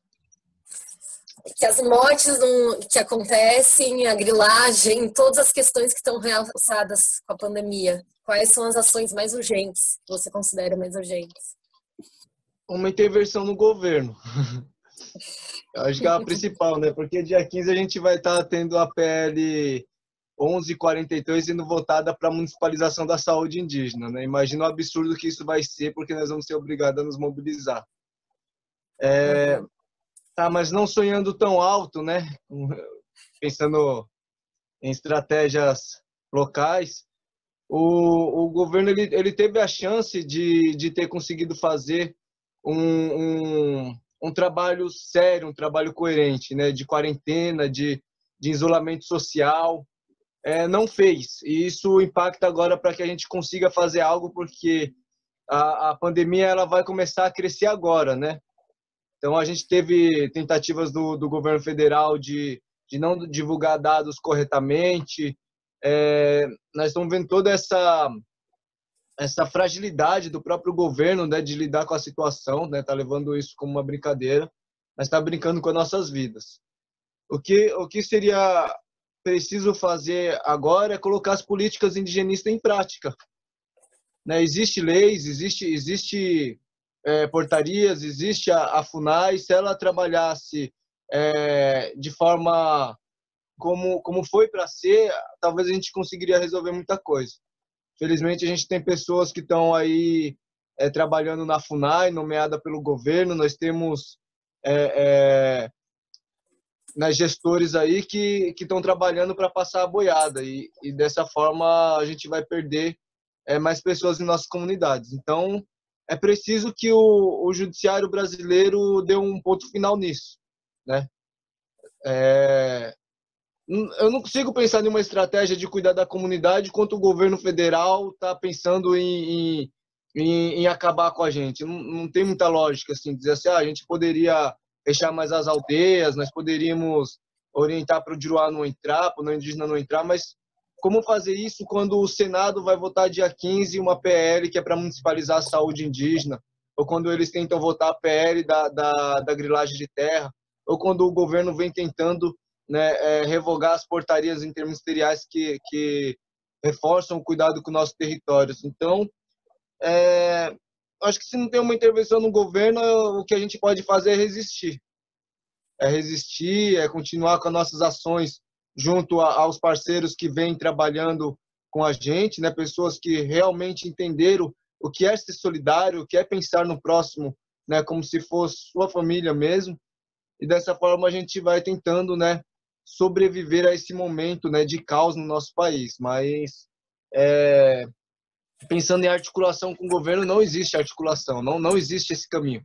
Para quem acha que existe um caminho de diálogo com o governo, está totalmente iludido. Né? Um governo que vem trabalhando com radicalismo, de acabar mesmo, de exterminar os povos indígenas, de tentar invadir os nossos territórios, tentar, né, conseguir colocar em prática todas as suas estratégias maléficas que foram colocadas ainda nas campanhas eleitorais. Então, a gente precisa resistir. Tenho muita perspectiva de aliar alguma coisa com o poder público. Não tem como pensar isso agora, nesse momento. Uhum.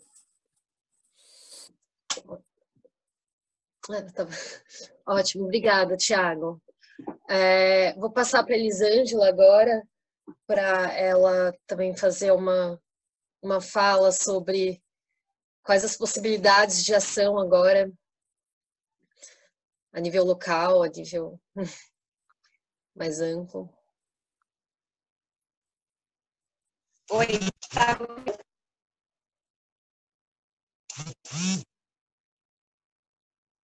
então, eu quero dizer assim, né, agradecer o convite da Gabriela, né, por ter me convidado para fazer parte desse live, para falar sobre combate à Covid. O que nós devemos fazer, né, de dizer assim, né, que nós somos pessoas que estamos lutando pela vida. Independente de se eu sou indígena ou não, todos nós estamos lutando pela vida. E o governo deveria ter um olhar diferenciado nesse momento, para que a gente possa continuar resistindo, para que a gente possa continuar contando nossa história e nossa cultura. Esse governo precisa mudar suas estratégias. Enquanto ele não mudar, a gente será sempre vulnerável a tudo que vem acontecendo. Então, eu só quero agradecer, eu quero falar um pouquinho, né, na minha língua, agradecendo os parentes que estão assistindo, agradecer os doadores, Rio Negro nos cuidando, e agradecer todos vocês doadores que doaram para a gente um pequeno recurso, possa chegar lá nas aldeias, chegar com parente e levar insumos de material de higiene e cesta básica. Apotamos com a muita experiência, não me tá, tem a pecado está pega morando pente, nunca permanente, nem ande e a mão pente. Com a tem muita yara, a perupi, a pecatu e a menina yara, panha manta supiara. Miri maiarasu, tá poderando com curiquari lexinga, tá cai manta taraíra tá supé,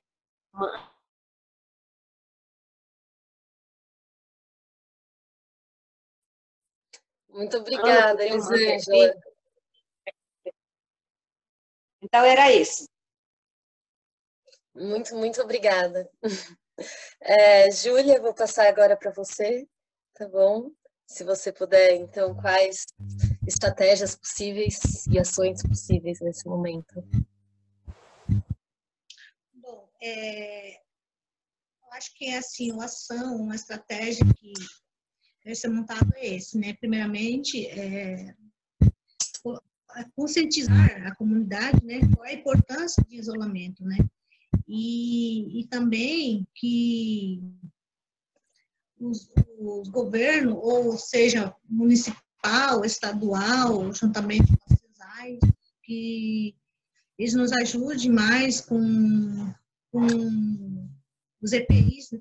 E também porque sabemos que os profissionais de saúde também são seres humanos, né? Que pode adoecer, que pode se contaminar, se infectar dentro do seu ambiente de trabalho. E eu acho que a maioria, não sei se isso é daqui do estado, mas a gente tem muitos, assim, para substituir esses profissionais de saúde que vão estar afastados, né? Porque a gente não sabe, né, como saúde, o que pode acontecer amanhã. Aconteceu algo porque muitos, igual Dourados, né, que teve uma contratação emergencial, pelo que estive conversando com os responsáveis de lá, né, até agora não está ainda em andamento, né, também por... Então, isso acho que deve ser feito, né, tá? De imediato, né, já deixar tudo pronto, no caso, se precisar, já ter esse profissional para tal local. Então, isso eu acho muito importante.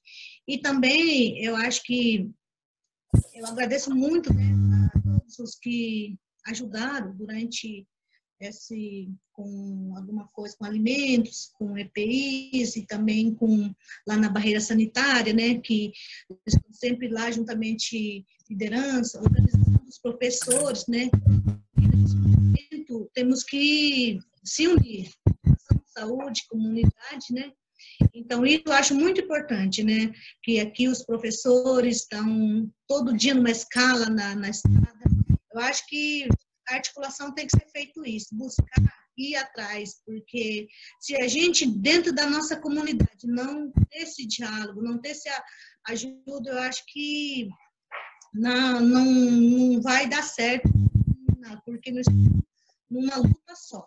Então, eu acho que, eu sei que, igual os parentes já falou, que ninguém dá para nós, a gente tem que estar pedindo. Então, eu sou isso, quando eu vou atrás, eu busco, eu falo, porque eu sei que a minha comunidade que está lá, da base, está precisando de mim. Hoje, eu saí da minha comunidade para me trabalhar dentro do polo, foi hoje que eu falo assim, que foi já um propósito do Nhanderu, né? Porque eles me enviaram para cá, porque sabia que esse caso ia acontecer, porque só nós indígenas sabemos como que a gente é tratado, né? Quando é indígena. Então, eu falo assim que eu estou lá, às vezes eu brigo pela minha comunidade, eu falo, quando vejo que não, os outros organizações não querem nos ajudar, eu vou lá e peço, mando, agradeço muito ao Ministério Público também, que está aqui nos ajudando, né? Foi preciso estar aí me orientando como deve ser feito, né? Então, é isso. Eu sei que essa pandemia não é só aqui em todos, né, no mundo inteiro, e afeta mais nós, população indígena. Por quê? Porque a gente sempre já é esquecido pelo governo, né? A gente sempre já como os parentes já fala que já sabemos que isso o governo quer assim acabar com a nossa população indígena. Mas isso nós todos juntos nós vamos lutar e nós vamos vencer essa pandemia. Eu agradeço pelo convite, pela contribuição, né, de todo mundo que também me ajuda a cada vez mais ser forte. Então, vamos na luta, né, e agradecer a todos vocês aí. Júlia, muito obrigada. Muito obrigada, Elisângela. Muito obrigada, Tiago. O Eloy já foi. As falas que vocês trazem são muito potentes, de resistir, de continuar na luta, e que a ação tem que fazer ação micro, mas enquanto a gente não mudar o macro, a política maior, a gente não vai conseguir resolver essa pandemia, né? Então, eu acho que é isso.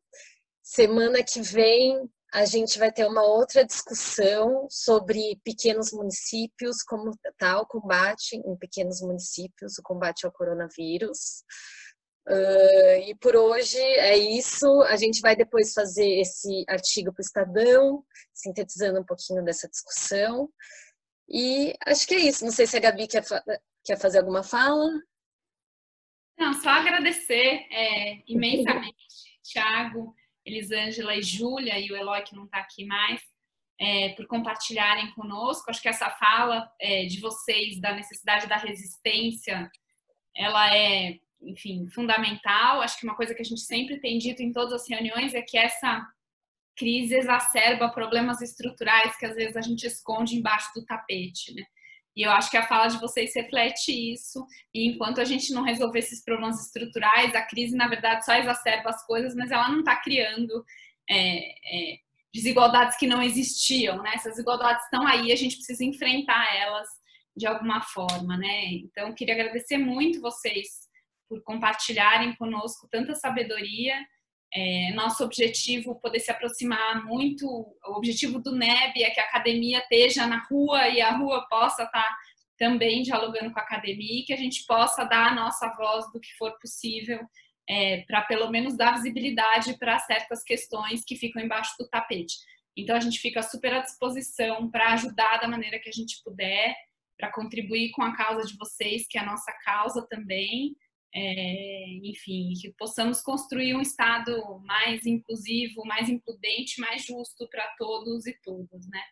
Muito obrigada mais uma vez e, enfim, a gente ficamos por aqui. Fiquem todos bem, seguros, saudáveis. Obrigada. Tchau, tchau. Obrigada, gente. Tchau, gente. Obrigada. Tchau, tchau. Muito obrigado. Obrigada, tchau. Tchau, Thiago. Tchau, Júlia, Elisângela. Foi incrível. Muito obrigada. Tchau, obrigada.